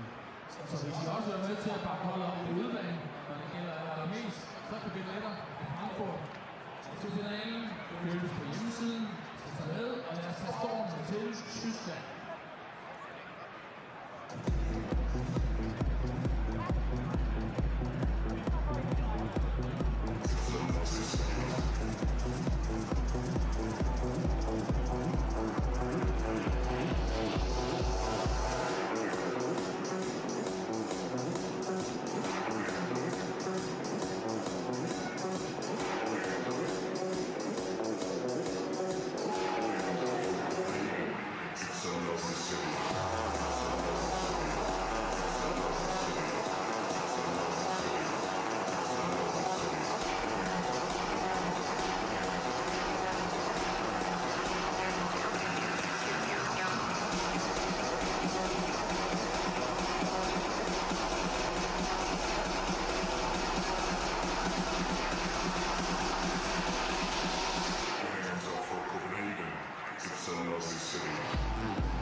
Nordic Storm 20.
Ready for the start of the second half of football. Glad Stadium in Denmark with Jeff Haxton, I'm Kyle Schatzberger. Week 13, regular season finale between the EFA's top two teams. After one half, it was all Nordic, who suffered a 3-point loss Week 7 at Munich. The Ravens trying to complete a perfect regular season, but resting much of their top personnel, including starting quarterback Russell Tabor, and Jeff Munich paying the price through one half of football.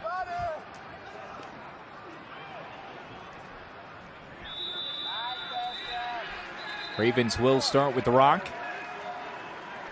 His backup quarterback Andrum will emerge from the sideline. Hope the cameraman's okay.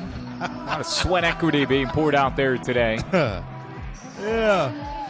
Took the shot, took a grimace, and then got dapped up, though, at least. You see that wedge buster there. There's some big contact. In that first half, you've got, just to echo the dominance, you got Storm 14 first downs, Ravens just 2. So the Ravens need to improve on that, obviously, and just try to move the chains. Just start by doing that. Yeah, get you 4 yards there. Try to move it forward. The story is Jadrian Clark, 303 yards, 5 touchdowns. Might have saw that graphic there in our timeout. Total yards, 368 to 26 in favor of Nordic. That's insane. Time of possession, 18 minutes for Nordic 2 in that first half. 12 only for Munich. 1 turnover. It was Munich. It came back to bite them on their opening possession following the 7-0 start by Nordic. Coughed up the football inside the 5. Here's a running play on 2nd and 7. Nothing doing, and see some chippiness there down on the field. Moran is one of those stirring it up for Nordic. Also, you've got to love it if you're a Nordic receiver. 5 touchdowns, right? 5 different individuals making those catches. Buyo, 121 yards, touchdown. Tunga, Almeida, Miranda, and Morgan Boney. You want to, again, the fullback made a touchdown reception, but all those people that I just mentioned all have touchdowns. 1 apiece. Really spreading the love. Here's a reception on a little trickeration from Munich. It's Okonkwo on the near sideline. He's a good player.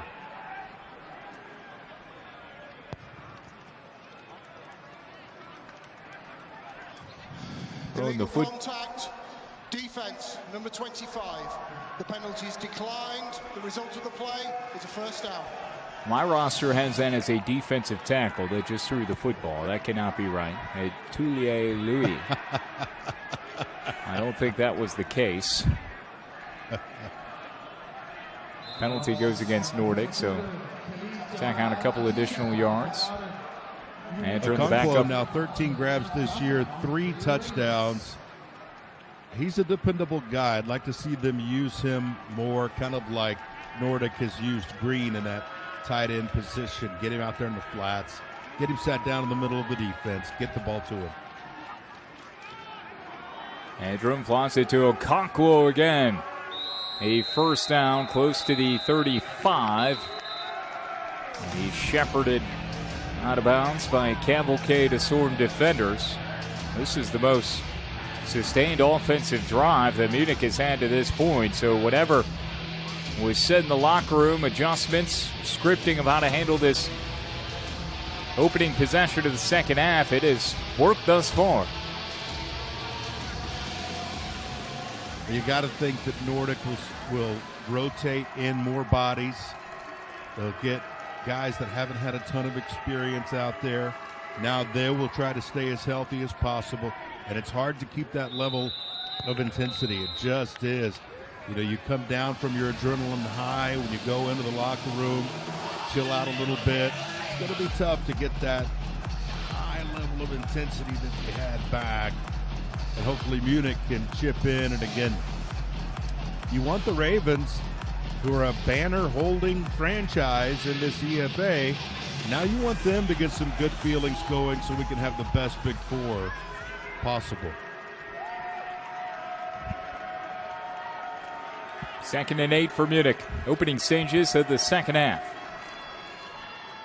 There's a wildcat look and stumbling after taking the football and falling forward is Rush. That direct snap, we saw that in the first half once.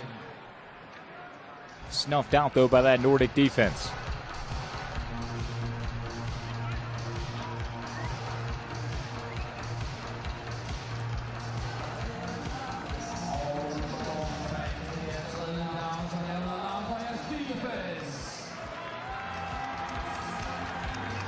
Third and 9.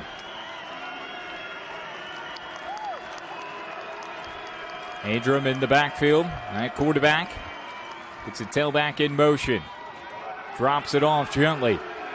His tight end lowers his shoulder and he stops shy of the first down marker. Glenna is asking for illegal contact.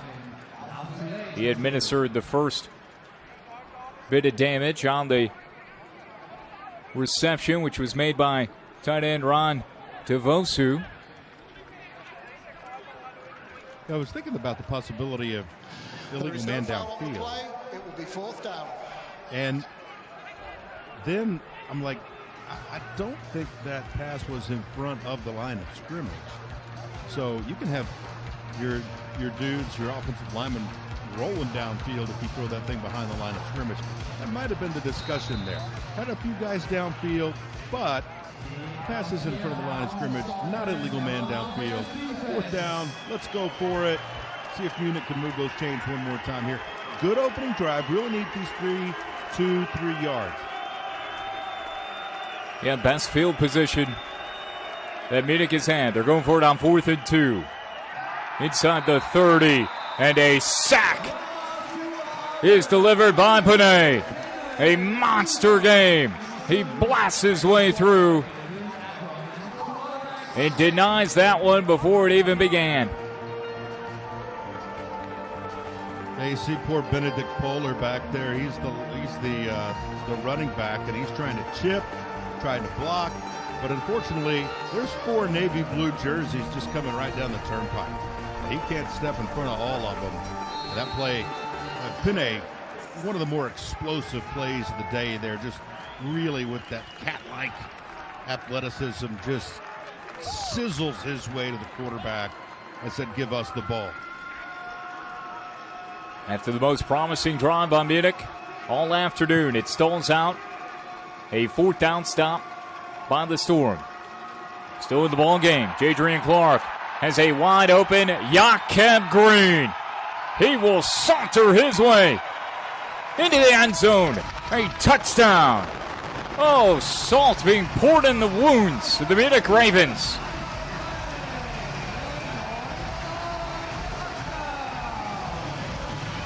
Six touchdowns, 6 different receivers. And this is just a seam route put right, I mean, you can't throw it any better, in rhythm, in stride. Green can run, touchdown Nordic. All 6 players that have caught footballs today have scored touchdowns. You want to talk about spreading the wealth, that's how you do it. And coming into today, just 16 catches for Green. Now he's got 21 with 5 this afternoon. Jakob Green featured early and often in this contest, and he's rewarded with a touchdown. That's Green's 4th of the season. He caught it at midfield, and in the blink of an eye, he was gone, outrunning back end of that Munich defense. Just an immaculate distributor is Jadrian Clark here this afternoon at home as the Storm look to secure a regular season championship and earn the 1 seed, and getting payback against Munich following a Week 7 loss by 3. Thank you to everybody watching along with us. He's Jeff Haxton at the Hax Mahal in Lubbock, Texas. I'm Kyle Schasberger here in Katy, Texas, back in the U.S. of A. Katy Hardware. Thank you again. Tip of the cap to HQ here in Katy. Some fine digs. I don't know if I've called one of these games, Jeff, in the same spot more than once. The beauty of where in the world is Kyle Schasberger. Well, I'll tell you what, again, for our European viewers, we are 8 hours away from each other in the same state. So, yes, that right there is something else. Just same state, but about 7.5, 8 hours if you were to get in the car and drive it. So, this state rather large, as everyone knows. Yeah, Texas is made up of a few different countries, if you will. It feels like every part of the state can provide you something different. Yeah, it's a big one. There's no question. Under 10 to play here in the 3rd quarter. Andrum in the pocket. Tries to squirt forward, and he is D9. I think that was Panay who was in there again. He had some help. Kendrick Ellison running out. of things to do that can inspire his team, he will continue to try and rally his bunch. Again, a lot of reserves. Not many of the key starters playing here today, most notably Russell Tabor for this Munich team. That was also Elliot Maximus Krogius who got in there. Terrific name there. Maximus able to get in there and get a part of that sack. Andrum fires over in the flat. That's Polar as he is dropped on the far sideline. Chad is loving the conversation, Jeff. We've got Joel Garcia, Mijo, Texas baby. We got people giving the geography. 800 miles plus across. 12-hour drive from east to west border. It's a big old state. And then we also have all of the frustration that is pouring in from all corners of the EFA universe. And again, we appreciate your fandom on the decision by Munich to not play their top personnel here today. Thank you for still sticking with us as we come up on the midway point of the third quarter. Andrum gets it away quickly, and it's broken up. Terrific coverage down the far sideline. Glenna was there. Also Ferreira. Let me try and just frame this, Kyle, and see what you think. If you're watching this today, just use it as a primer and try to keep it in your mind that there were things on the line. Bragging rights. It's the inaugural season.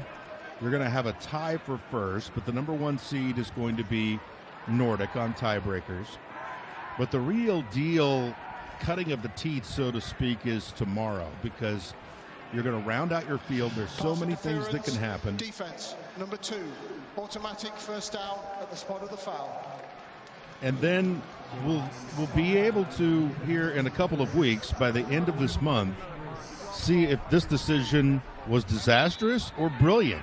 Because let's keep that in mind. It could be an absolutely brilliant decision.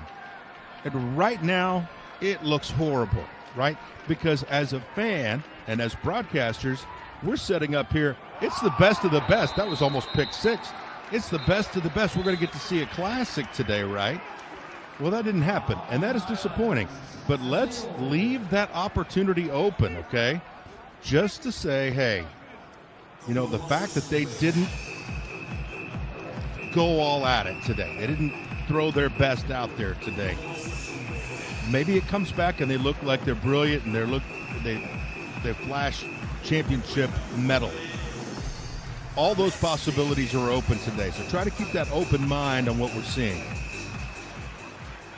It's terrific perspective, Jeff. You're not wrong. It's a good reminder. Let's say Munich comes away with the title at the end of August. This game will be long forgotten and never really spoken of, except for in the most positive light of, hey, we rested our guys. Everybody thought we were dead because of one performance. After a 9-0 start, we finished 9-1, seemingly satisfied with a 9-1 season based on the way you played this, but nobody's going to care when you're holding the trophy at the end of the year, and you've got the hardware coming back to Munich. Championship game coming up in Tyrol on August 29th, 6 o'clock game. Again, these two teams you're seeing here today have each long since clinched a spot in the inaugural Big Four. Coming up next Saturday and Sunday. Munich will play Saturday at 6. Nordic will play Sunday at 3. A 3rd and 10.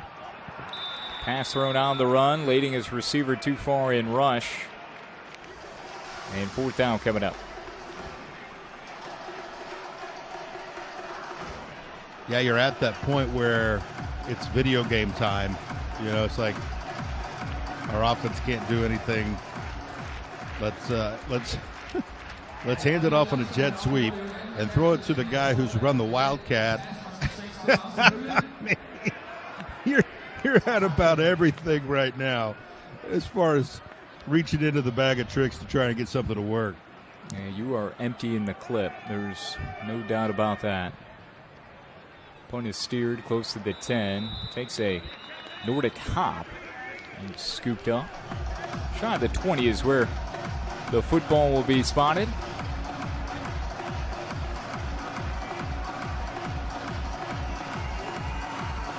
Dominic Schmidt, linebacker for Munich, having a discussion with Peter Parsons, our referee here today. Well, Jadrian Clark has to be your MVP of this league in year one. Again, the numbers very gaudy starting today as he'll go back out there. And I wonder when they pull the plug on that. But, 40 touchdowns starting today. He's at 46 now. Just 7 interceptions as he hits Miranda over the left side. Miranda gets a first down running through some arm tackles. 47 touchdowns. Already hit for 1 in this half. 6 different receivers. Again, if you've caught a ball from Jadrian Clark today, you've scored a touchdown. It's been sensational. Absolutely unconscious performance from Jadrian Clark, but not necessarily unexpected. He's done it all year. He's just found another gear here today at home. Tunga trying to find the edge. Racing towards that first down marker.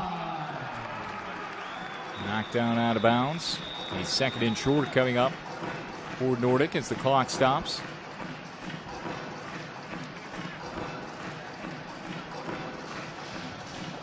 Timeout for an injured player.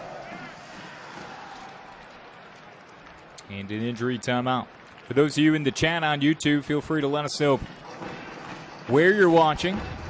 Try to sprinkle some of that in. I know a lot of you already have. It has been popping here today. We've got a couple thousand of you in the chat. Jeff Haxton, myself, Kyle Schasberger. Got a quarter and a half of football remaining in an absolute blowout. So let's make some content. Let's interact. Let's have some fun. 49-0 the score here. Yeah, that's the thing about this Nordic team when you look at their diversity. Number 1 in the league in passing, number 1 in the league in receiving, number 1 in the league in rushing the football. I just don't know. And then you haven't even gotten to Miranda and some of the Almeida. And I wonder if Clark continues to play at this level, which again, he's had no pressure. Okay, his heart rate hasn't gone over probably 80 today. I mean, just it's been an easy day. But I just wonder if they can be stopped playing the way that they're playing as you get into the Big Four. Got Franz Tiefenbacher, 56 again. Apologies on the Ravens uniforms, but just being honest, it's hard. The color tint, it's difficult. We get another look at the Tunga rush. Chase from behind, runs out of 1 tackle. Pick comes in late. Looks like it happened away from the tackle, though, yeah. A forearm shimmy and maybe a roll of some sort. Franz Tiefenbacher. So he will receive treatment on the sideline. Yeah, that one doesn't look good. Tunga slicing it outside across the 40. Spun down after gaining a first down and more. Week's goal line report is watching in Ohio. In Sanford, Florida, it's Sir Luby, 861. Copenhagen listening. Watching from Indianapolis, Jared Iman, 5007. Best commentators in EFA. Thank you, Week's Goal Line Report.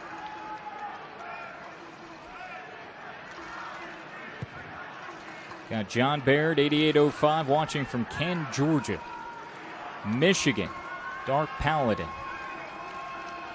Munich fan from Vienna. Got a viewer in Turkey. Tunga trying to bleed that clock. Will he stay in bounds? I don't think he will, so we're going to have a stoppage inside of 6 to play. Also another flag. Yeah, it might be something late here. I'm not sure when Tunga exactly gets. Okay, he's out of bounds. Offense, number 45. Okay. 10-yard penalty from the previous spot. Replay, first down. So you know that with coaches, right? They're always going to find something. Even you're up 49-0 in the middle of the third quarter, you're going to share our league championship and be the #1 seed. That right there will be, hey, if we want to be champions, we've got to clean that up. Remember, we had at one point a first down and 41 for the Nordic Storm in the second quarter. Those are penalties in championship games. Those will need to be cleaned up, where they've really got this look spread out here. A lot of options. Clark connects with Jakob Green, and he is destroyed immediately.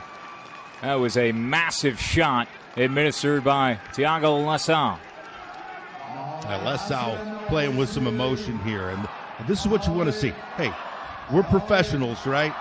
Give us that effort right there all the way to the final horn. It's the score is not going to be on your side, Munich. We know that, right? But give us that kind of emotion. Give us that kind of push headed into the playoffs. The playoffs are coming, man. They're right around the corner. Give us that kind of effort.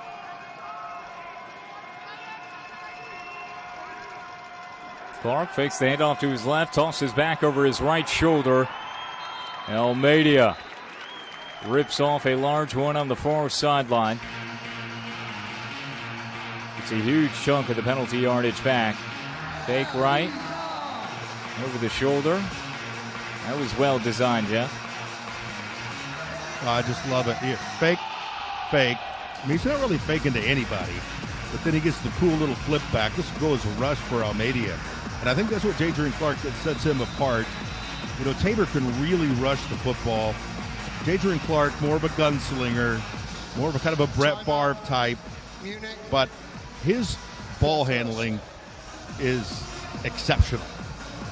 And those little fakes, again, looking off your receivers, getting defenders to move with your eyes.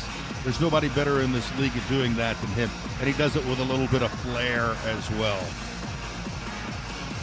Yeah, that was very aesthetically pleasing. That was satisfying. That little toss back and flip, the fake, the quote-unquote fake.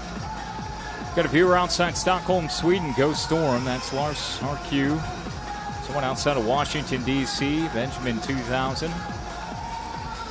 TLA - the Great Dane. Jeff, you'll love this one. Watching from the stadium. Here for the replays. Amazing. In-stadium viewing. Well, that's something you and I on the radio side and back stateside with college sports, we certainly appreciate those that have us injected into their ears.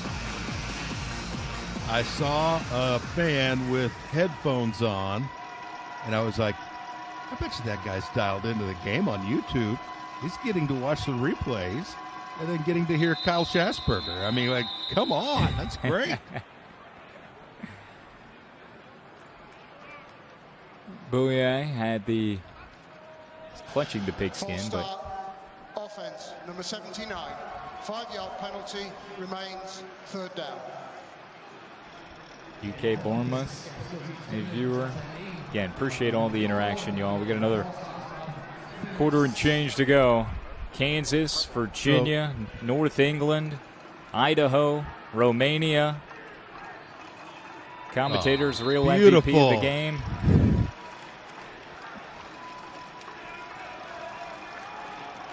Worldwide, baby.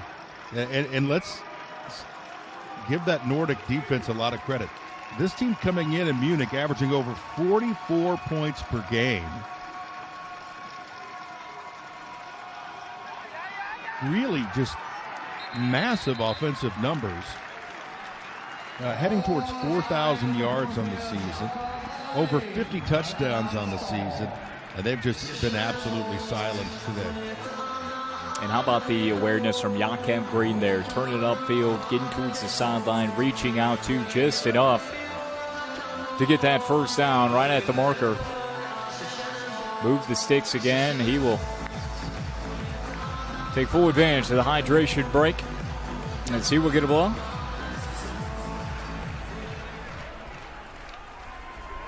Don't say hydration break coming off of the World Cup. Oh, yeah, you're right. I don't want to all confuse this action. folks here. Yes. Yeah, we had all this action going on, and then all of a sudden it's like, we're going to hang out and drink some water for a little bit. You guys come back in 10. in a 49-0 game, let's not delay the inevitable any more than we need to, right? Let's keep this thing rolling. And I think the viewers would agree. Yeah, let's get everybody healthy too. Yeah. I mean, that's the biggest thing, which makes that injury just a few seconds ago not good. Folks watching from Indiana, Korea, Kalundborg, New York City. Watching from Germany, London. Beautiful thing. Regular season finale between these two. Top two teams, but Nordic has had the upper hand. Here's Clark. Deep shot. Bouye. Touchdown. Touchdown, Nordic. 55-0. It's Bouye's second touchdown reception of the game. And for Jadrian Clark, the likely MVP in this first season of EFA, his 7th touchdown. Count them up. 7th TD pass.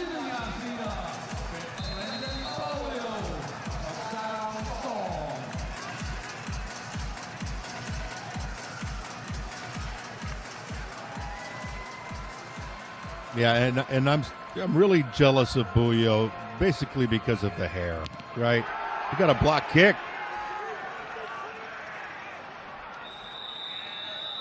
A blocked PAT, first one. And it's going for naught for Gustafson in Nordic. So you and I very follically challenged, and then you got Bouye just strutting around with all the flow. That was quite a block there. It came flying off the edge. But here again, Clark, this is it's child's play for him right now. It's just target practice.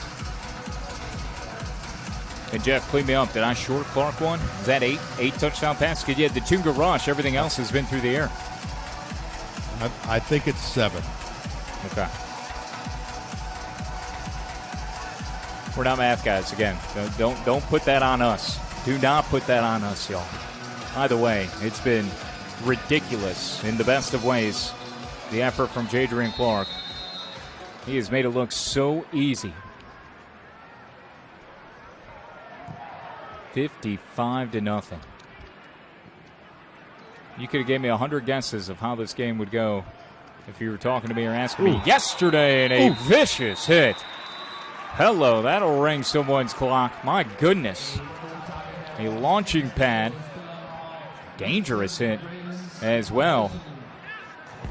As Yannick Nowak was completely obliterated. But I don't think anyone really would have had 55-0 on their bingo card. But once you knew that Munich was going to be resting their starters and quarterback Russell Tabor would not be taking snaps under center, you kind of thought, okay, this thing could potentially get hairy. But 55-0, that one's hard to fathom. So with Clark in the third quarter, is it 3 touchdown passes?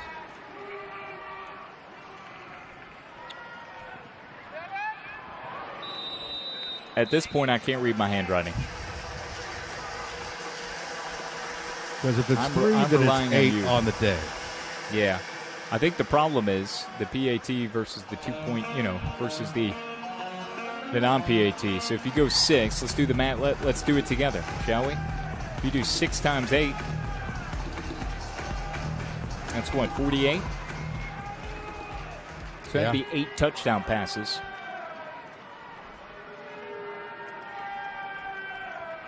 We'll run it through the machine here at the quarter break. Here's Andrum. He will hand it off.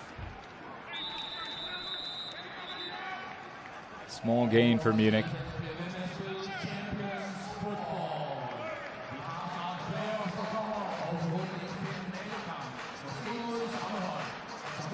Okay, so inevitably, again, in situations like this, games turn to hairdos and food, right? Okay, so I want to know, what is the best cuisine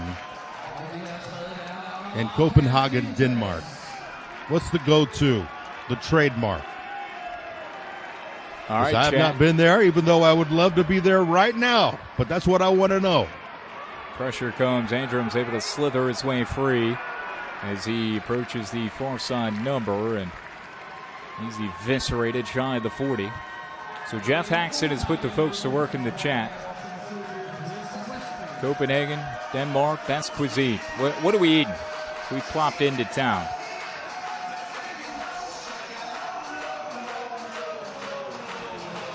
Folks are still coming into the chat from all corners, just late to the party. And the reactions to the score. Why is it 55-0? Lots of jaw-dropping emojis, I'm sure. We do have a Copenhagen Chew reference, Jeff. I think you can appreciate that one. It's not what we were going for. With that. Another handoff here. Going to be another play, I believe, will need to be run here to punctuate the third quarter. Clock's nearly in sync. We've got hot dogs. That can't be right. Danish hot dogs? Really? Wow, we got Danish hot dogs. They're the best from Run 6A Bone. It's amazing. The Copenhagen Chew comment was great. That's from Joel Garcia. Mijo, thank you. Appreciate the laugh.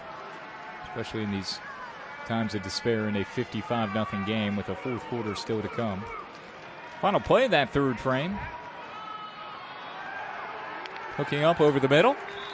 A first down reception to Marvin Rush. And that'll take us to the fourth quarter. Continue with the food suggestions, top line items to stick in Jeff Haxton and myself, Kyle Schasberger's bellies. Should we make our way up to Denmark? 55-0. One more quarter is coming up. Week 13 of the European Football Alliance.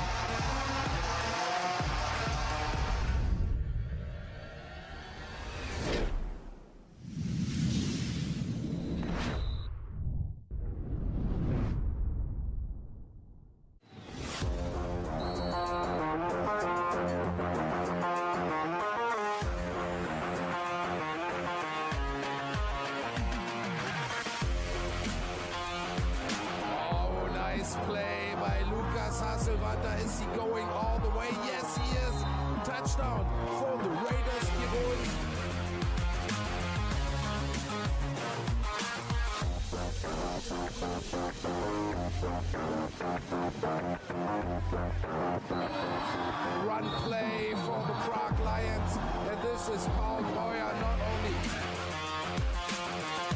with the deep pass, and this is complete. This is Aaron Jackson. This is the first touchdown of the second half. Touchdown Raiders. Tirol.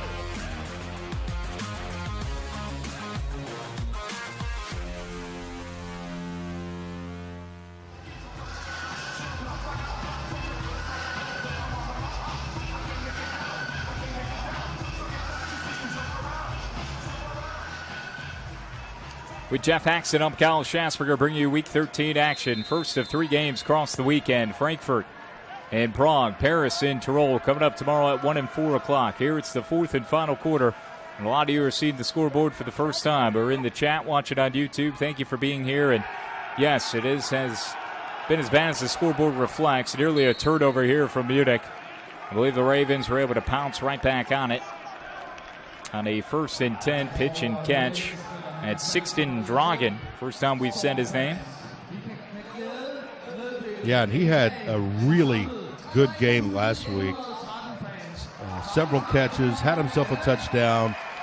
There the ball squirts free. Good effort, though, to, again, scramble, get that thing tucked in there because there's guys coming to try and take it from you. 536 yards of total offense for Nordic, 103 for the Munich Ravens. 19-7 in first downs. Tungus rushed it for 84 yards and a touchdown. Jadrian Clark, 7 touchdowns, the long 68 today. 437 yards for Jadrian Clark. Incredible stuff. First down for Munich. It's Polar. The consensus, Jeff, seems to be those Danish hot dogs. All right. Should we down go to Copenhagen? Copenhagen has some famous hot dogs, I believe. Danish hot dogs, seen it several times. Test the typical Danish red sausage. Lars RQ says. Danish hot dogs, yep. People are jealous. They're looking them up. Gasoline burgers are really good, too, in Copenhagen. Great smash burgers. Thank you, Run 6A Bone. Completion. Goes to the 25. Again, it's Sixten Dragon. So now 21 receptions for him on the season. Last week, 3 catches, 25 yards, and a touchdown in that 45-22 win against Paris.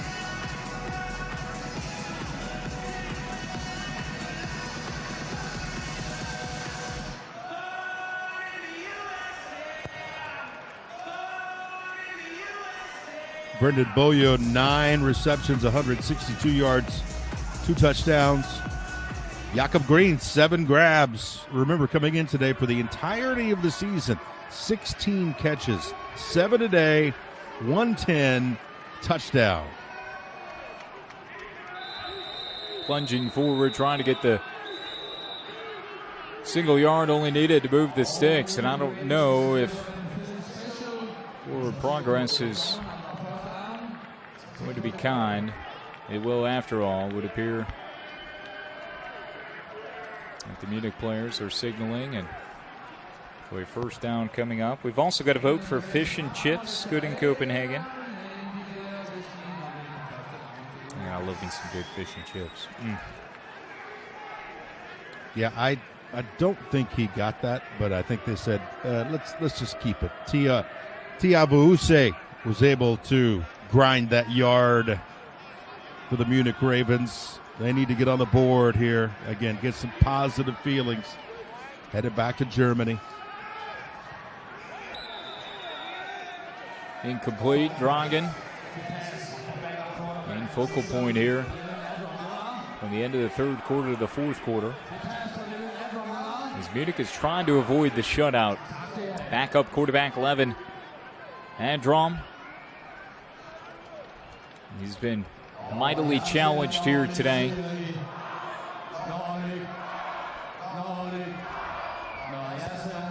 Russell Tabor, second leading passer behind Jadrian Clark of Nordic. Tabor for Munich this season, 71% passer, over 2,300 yards, 27 TDs, 5 picks. But not playing today, being rested. Low snap dug out by Adrom, trying to take off himself, and he is suplexed for a loss. And who else but Panay, I think, who was in. Yeah, he's trying for player of the week already, trying to set that standard. He has burst through. He's gotten sacks. He's gotten TFLs. He's just been an absolute terror. It's one of those situations where the quarterback, Adrom, he knows. And 3-7's on fire. If you were playing a video game right now, he'd have that little flame emoji by his feet, because the dude is just everywhere. Timeout is called by Munich. Jeff, we've been instructed by Michael Quist _DK. Get to City Hall, Main Square. Visit what we call Restaurant Cold Feet. Cold Feet is serving sausage, bread, and ketchup. Roasted onions. Tastes amazingly great. You hungry, Jeff? I certainly am. Yeah, I'm very. I mean, if you can't tell that by now, then yeah. Like you said, the protein bars just didn't cut it. No.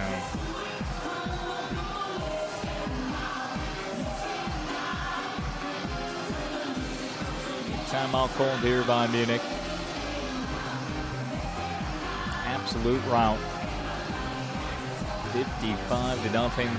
7 touchdown passes from Jadrian Clark. 6 to a different receiver. Top wideout in the league, Brendan Bouye. He's got 2. His season total up to 19. He's over 1,500 receiving yards, more than double the next closest wideout across his 6-team league.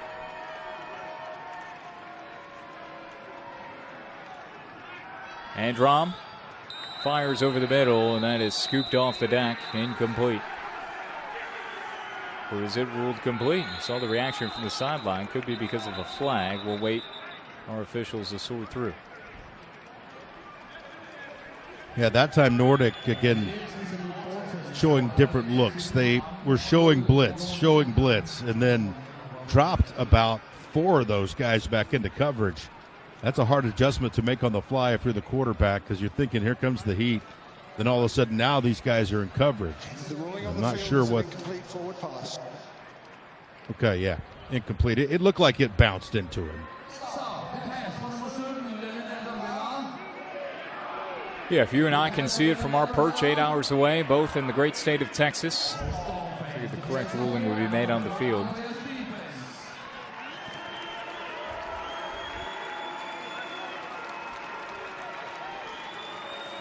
Play clock at 10. And Munich will look to kick it to get some points. Take that goose egg off. A timeout has been called again by Munich. Second one on this possession, it would appear.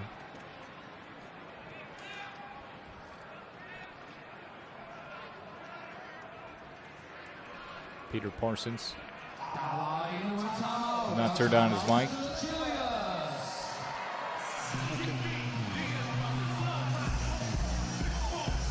Careful there, Peter. Now you're going to turn it on and tell us all something that we don't want to hear, but secretly kind of do want to hear. Inside the mind. His Will's like, hey, it's been a fun year. I mean, today stunk, right? But let's get our groove up. Billy Bean and Moneyball would not be happy right now. No, you having not. fun losing? But yeah, I tell you,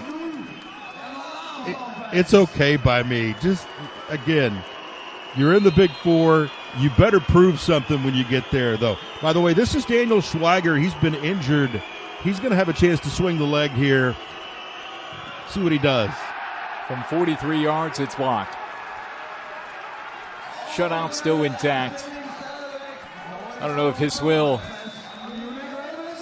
is conducting himself the way he just was prior to the field goal. But that's good context, though, Jeff. I'm glad you pointed that out. And what a magnificent man. Hiswell, the defensive tackle, big number 99, not playing today. What a magnificent man he is on the sideline. But having fun, but it kind of shows you the psyche of these players, of this Ravens team, sitting so many of their starters here today. And time will tell how it affects his team going into the Big Four next week. Yeah, Schweiger, that's his first miss. He's 5 for 6 now from the field goal kicker. It was Michael Stadler last week who went 2 for 2 kicking field goals in a backup role. Good to see Schweiger back. He had been perfect. I didn't see who got in there, but it was the left hand of one of those Chargers off the edge there that really didn't get blocked hardly at all. And yeah, I mean, you talk about guys like Hiswell Awua. I mean, if guys like that aren't playing, I mean, you're talking about heart and soul guys. And there's been a lot of that going on today. Yeah, just guys that we've kind of forgotten about. That nope, not playing. Nope, not playing. Nope, not playing. Again, it's all about the strategies that these teams brought in here today. One was, we're going to go and smash you. One is, we're going to show up for a picnic and then play for the future. Matt Bressington in the chat. Appreciate everything he does for the league. I hate how they're not mad about this. Others are questioning the dance maneuvers. American media would fry him if this was happening in the NFL. Different strokes for different folks. I know this is definitely not the outcome anybody had anticipated, but the bigger goal, the larger goal still remains. As Jeff and I spoke about last quarter, this could be well forgotten if Munich takes care of business the rest of the way. We got semifinals next week, then a bye week. August 29th is the championship game.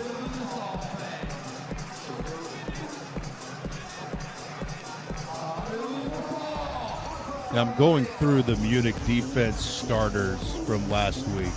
Hiswell Awua, no. Joseph Papaya Parkwa, no. Jonas Schweiger, I think, may have played some today. Luca Meyer, Dominic Schmid, Christoph Nitzlander, Marco Schlabitz, Divine Buckram, Bijan Harris. Have we said one of those names today, Kyle? No. We have not. That's an entire starting defense that has caused 6 fumbles, or recovered 6 fumbles, 10 interceptions. I think about Bijan Harris. He's number 1 in the EFA in kick returns. He's got 4 interceptions. He's just lightning in a bottle. Didn't call his name. Divine Buckram was in on every play last week. 2nd on the team in tackles. Hizwilla Awua gets in there and just takes up so much space. I mean, I'm not trying to sugarcoat a thing. I'm just saying that this Munich team, not even close to full force. And Nordic, meanwhile, playing their starters, starting to pull them down. As in at quarterback is Max Lambert, number 12. The last carry went to Anton Whitmire. He didn't carry the football last week. Number 21, 19 carries coming in, 52 yards, average of 2.7 for Tommy Totes the Rock. But Nordic going for it all and trying to get payback from that earlier season loss at home, trying to give the home fans something to be excited about, a perfect home season, and continue their momentum into the Big Four. And, one of the cons there would be that you are opening yourself up for potential injury, right? And knock on wood, to this point, things have gone as smooth, at least from what we can see from a Nordic standpoint. And Munich, meanwhile, has suffered a couple of casualties. Linebacker in particular earlier. Even with some of the reserves, you can get hurt at any time in this game, but Munich playing it safe, satisfied with the 9-0 start, and they will regroup and go back to work against who knows who next week. Still have things to sort out tomorrow with 2 more games coming your way to determine the 3 and 4 seed for the inaugural Big Four next Saturday and Sunday. Lambert this year has thrown the ball just 11 times. 2 of those have been picked. Loose helmet on the field. I think one of the linemen lost his lid. Yeah, that belongs to Olaf Tillman as Whitmire carries again.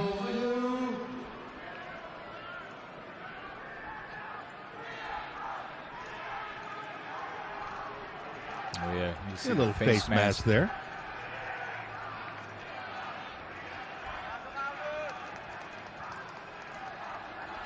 Oh, be careful.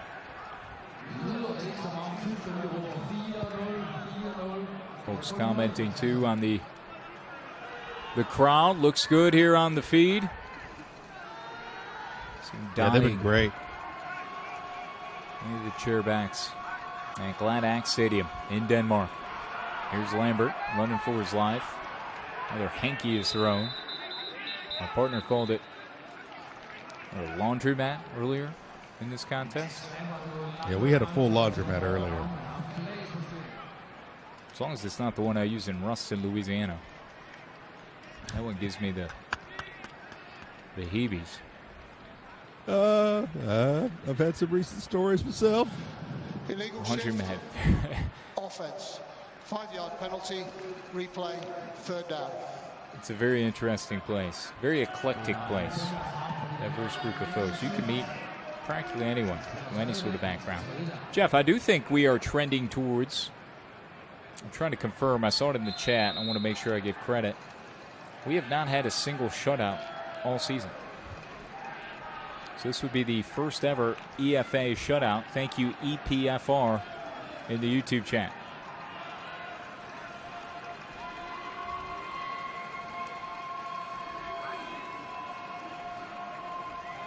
Lambert drops it over towards Paulison.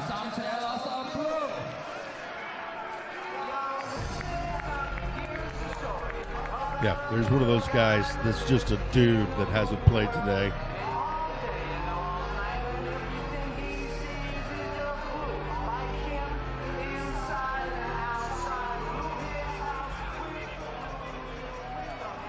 Plenty of those on the Munich sideline, the near sideline in white with the black bottoms here today. A Nordic punting for the first time. Kick is away. Drops inside the 30, or 25 rather. And then ricochets up. Slight hop in favor of Munich.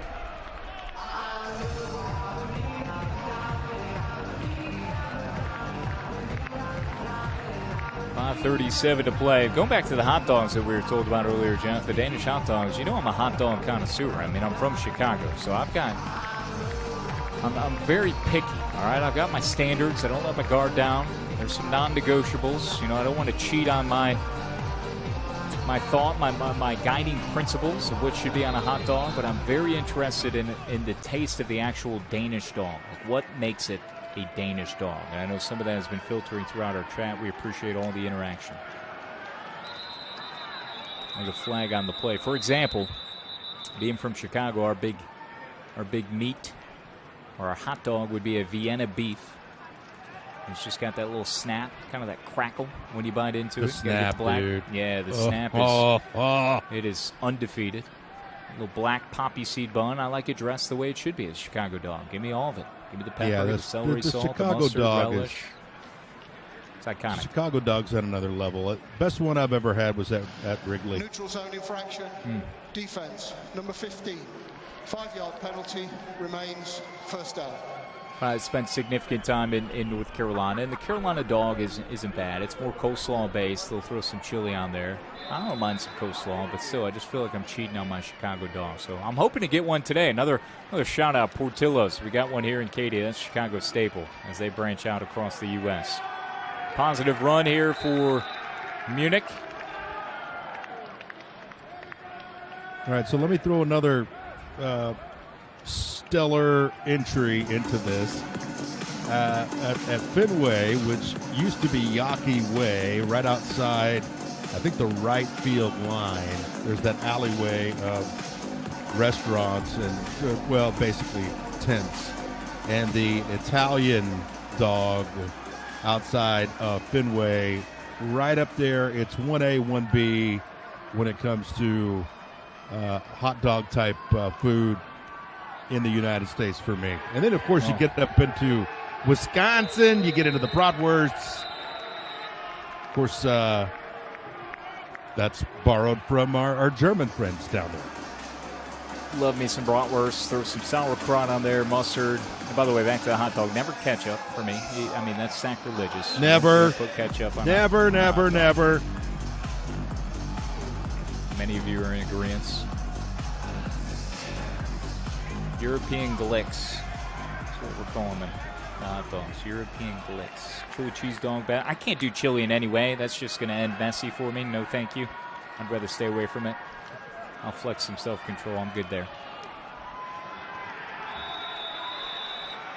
Nice tackle made by Nordics. Benjamin Worm there on the near sideline. Linebacker making the stop.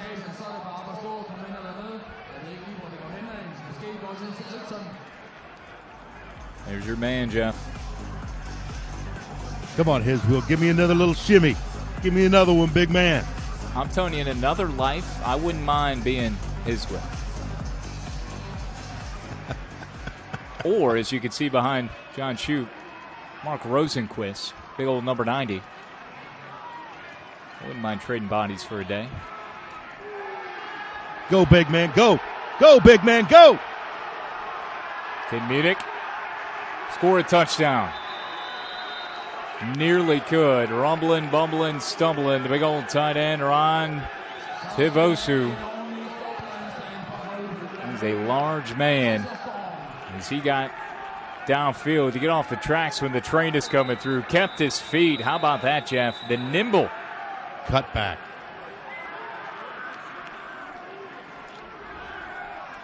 Let's go. Let's go. So, timeout for an injured player. and hope Just this what you is don't wanna not see. anything serious. But, that's not any, trickery there. Sometimes we see with big man handoffs, it surprises you, or they may put them in a wildcat.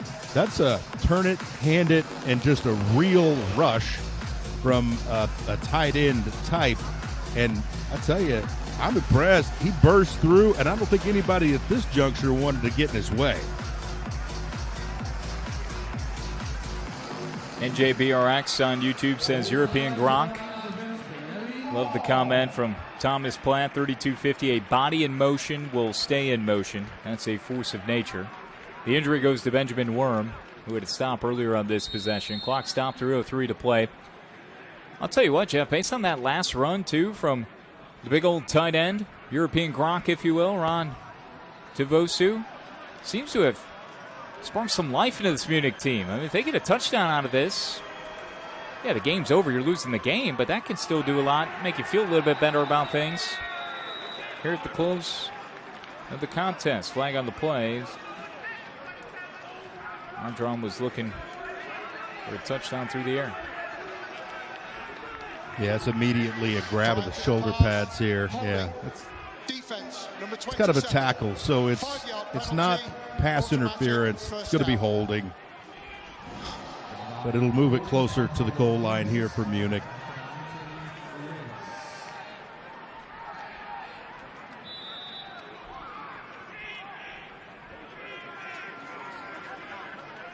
Munich trying to throw a wrench at what would be the first ever European Football Alliance shutout. Nordic up 55-0. Got to sell the cheese here, Jeff. Another fade towards the end zone. Another flag. Defensive pass interference again. Back-to-back plays. This one will go against Will James. And you see the life in the sideline. Even in a 55-0 game, it's a bit odd, but that's all I'll say. I'm just giving honest, raw reaction. Dominic Vassi there. Okonkwo, he's a head taller. And there's only so much you can do when you're doing a jump ball kind of fade route type situation. Pass interference, defense, number 32. The ball will be placed at the spot of the foul, automatic first down. All right, first and goal. Peter Parsons found the on switch to the mic. Thank you, Peter. People are clamoring for big old 87. Tavosu to get the football again out of the backfield. Just hand it off to the big man. Yeah, it's one of those situations where he's been the guy that's gotten you this far. He's delivered the mail. Let him put it in the box here and cash it in. He does have one rushing touchdown on the season. And there it is. A touchdown for Munich's Ron Tavosu. Second one on the ground this year. And that is lit in a fire under these Munich Ravens under the most unfavorable conditions. Down 55-0 in the final 2 in change. Munich gets on the scoreboard and avoids this shutout. European this Gronk. Is a quarterback sneak. I mean, and I give him massive credit, too, because you think quarterback sneak, when that ball hits your hands, you're immediately following the center or trying to slide off toward a guard position. That time he grabbed it, hesitated, and then went over the left side. Lots of talking going on between these two sides. I think this flag is going to be unsportsmanlike. After the play was over, unsportsmanlike conduct, multiple non-players from the Munich sideline entering the field of play. The penalty will be enforced on the try. Yeah, this is and this that's is what such, I did. It's such a unique situation, Jeff, because you look at the scoreboard, but you know these two teams are more even than what the scoreboard reflects. It's just one team played it differently today, and the trash talking is at its peak right now with 2:31 to play after Munich finally scores a touchdown. Yeah, and I think here's what I really think deep down this is. It's all those guys who didn't get to play today. By the way, you're looking at, 47 yards for an extra point now because of the unsportsmanlike. But it's all these guys who didn't get to play that would have loved to have shown off there. That's a great kick. It just goes over the crossbar for another point there, and that's good confidence for Schweiger going forward. But I just think that's what it is. It's like, hey, trying to set a tone and tell Nordic that, okay, yeah, today's your day. I do not understand a sideline rush, okay? There's about 15 guys from Munich that come off the sideline to celebrate. Watch them. Here they come. But maybe more than 15. Yeah. And look at the smirk. Kendrick Ellison cannot help himself. Head coach in D.C. Jadrian Clark, he's going to unload a piece of his mind. Not too happy. He's the one saying scoreboard and also questioning some of the unique play design. However, the folks in the chat on YouTube, I mean, they have knighted Ron Tavosu as the GOAT at this point. I'm seeing Hall of Famer 87. Retire the number. He should have gotten the ball the whole game. 87 is a bad man. Oh, it's beautiful. Well, and he's one of the few that we've seen really play hard, and he's definitely the MVP for Munich today. No doubt, scoring the lone touchdown is a punishing blow. And now some extracurricular activity following the return. No timeouts left for Munich, so Nordic will keep the ball on the ground. There's no doubt there. Run one play, take it down to the 2-minute timeout.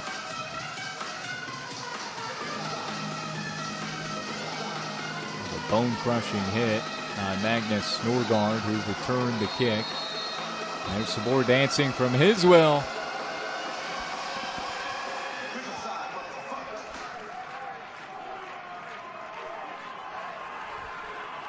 Just when we have the unedited music playing in the stadium. Love that.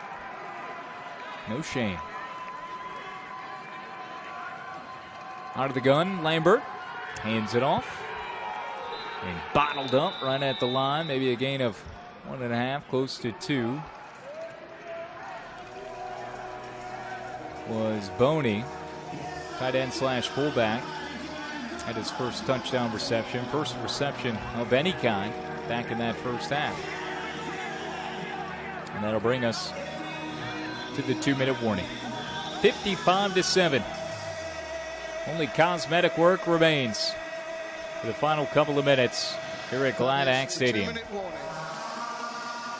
Jeff and I will be back in a moment. It's week 13 of the EFA.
Gladsaxe Stadium in Denmark. Nordic Storm going to punctuate an unbeaten home season.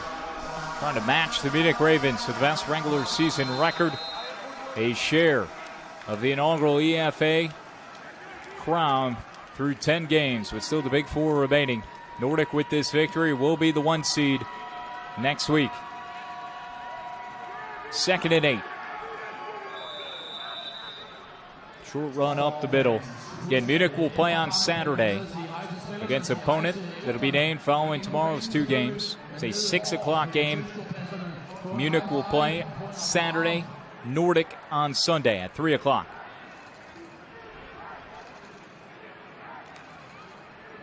Kyle Schasberger and Jeff Haxton with you. Final 90 seconds of this ball game. Jadrian Clark, over 400 yards through the air. Touchdown passes to 6 different receivers. You get a look at his backup at Lambert now. 2 touchdown passes to Brendan Boulier. Tunga with a rushing touchdown and a receiving touchdown.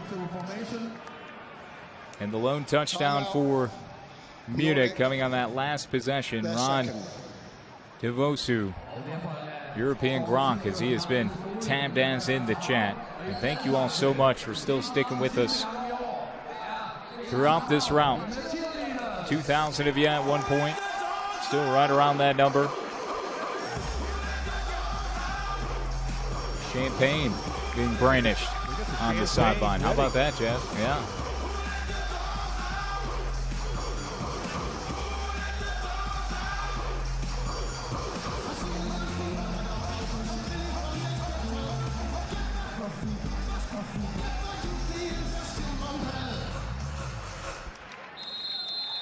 A lot of congratulations being extended on that Nordic sideline. Still Munich very much in good spirits, as we've seen throughout this 4th quarter, especially as they avoided the shutout. It would have been the first in EFA history. Hadn't had a single shutout all year. But Munich has played it the way that their head coach Kendrick Ellison wanted to, and that was resting their top bodies. No Russell Tabor. So many other skilled players. I got you, Jeff. Good to hear from you, man. And so many key defensive players not participating today. I thought Jeff was leaving me early. Jeff, we got another 50 seconds, my man. It's been a beaut, though. We're going to rush off these airwaves once this game completes. In spite of the score, Jeff, it's always a treat to work alongside my man, Jeff Haxton. Same goes to you, Kyle. And then, again, you start talking about Romania and Idaho in the same sentence. People watching across the globe. This American football in Europe is growing. I think it's gaining in popularity. We see a great crowd here tonight. We see a budding rivalry between these 2 teams. We got Champagne on one sideline. We got Munich saying, okay, we'll wait and hopefully see you in the EFA. Congratulations to Nordic. They were tremendous today. Nordic completes a perfect home season, and they match Munich with a 9-1 record during the regular season. 55-7 is the final score. A beatdown, but again, Munich limited, deciding to rest many of their top personnel, and still very much believe they're on a collision course with Nordic in that championship game coming up at the end of August. 55-7 the final. Jadrian Clark and company, they were sensational. Munich again will play next week at 6 o'clock. TBD on the opponent, first of 2 Big 4 semifinals. And Nordic at 3 o'clock on Sunday. Jeff, 2 more games tomorrow. I think you and I, we will be fans, and we will relish in that opportunity. 3-6 Frankfurt at 2-7 Prague. Paris at 3-6 at Tyrol at 2-7. Only Prague has been eliminated from playoff contention, so a lot to sort out tomorrow starting at 1 o'clock. Next game will follow at 4. I hope you have an incredible rest of your weekend again. So much fun with you again as always, and I look forward to some Big 4 action coming up with you next week. Kyle, great job, man. Look forward to Frankfurt, Prague, and Paris Raiders tomorrow. Good luck to those teams, and good luck to the first ever competitors and participants in the Big 4. It is coming down to it, and it's been a lot of fun. He's Jeff Haxton. I'm Kyle Schasberger for our entire EFA Week 13 crew, including you, Mr. Giannis, and everyone in the chat today. Appreciate the interaction. Final score again, 55-7 from Denmark. All Nordic over Munich. This has been Week 13 of the European Football Alliance. Her fra kommentatorboks til DJ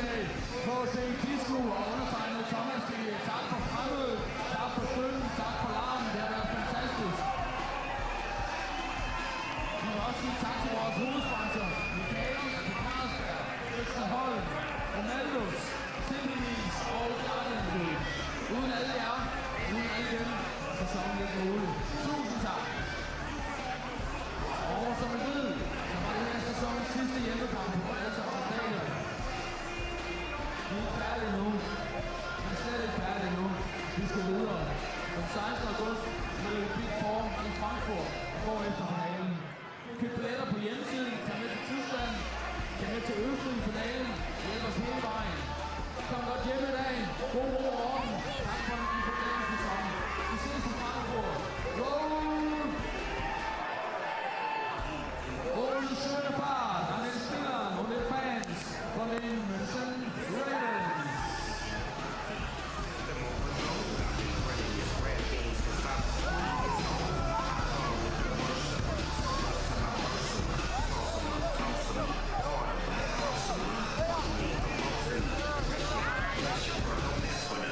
We like the youth in the 80s. Snap the back, set it back, hit the lick, get it back, get the drink, jump the track.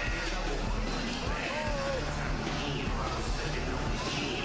They say that's just win, baby, win.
Yeah.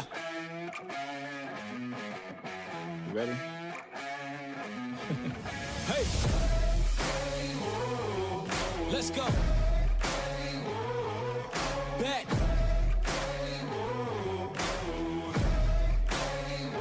Yo, once again I'm back around. Real shit back in style. Haters reconcile. I'm so black and proud. First class tickets now. Feet all in the eye. Everybody looking down. Everybody get red when you drown, huh? Look at me up. I'm putting it down, you picking it up. Shaking the models, they want us to go to college just so we can be stuck. Go to school to make a living, or teach yourself to make a fortune. Common sense, welcome to the apocalypse. Bitch, I'm one of the horsemen. I don't need your endorsement, I don't need reinforcement. Giving you your last warning, cause I'm at my prime. Yeah. I'm at my prime. Whoa. Have I gone too far? Do you detect something different? If you look inside my head, would you say something's missing? If you could give all your riches just to say the word, would you risk it? These politicians so old, can't tell if they're dead where they living. Better ask Kathy Griffin. You know I like to raise stakes. We was always taught to hit the gas, we ain't even know they made brakes. We control our own fate, watching dreams take shape. Try to keep us out, we gon' freak out, turn this bitch to water cake. I don't need your mandate, don't need you to elevate. I'm about to detonate, cause I'm at my prime. Yeah. I'm at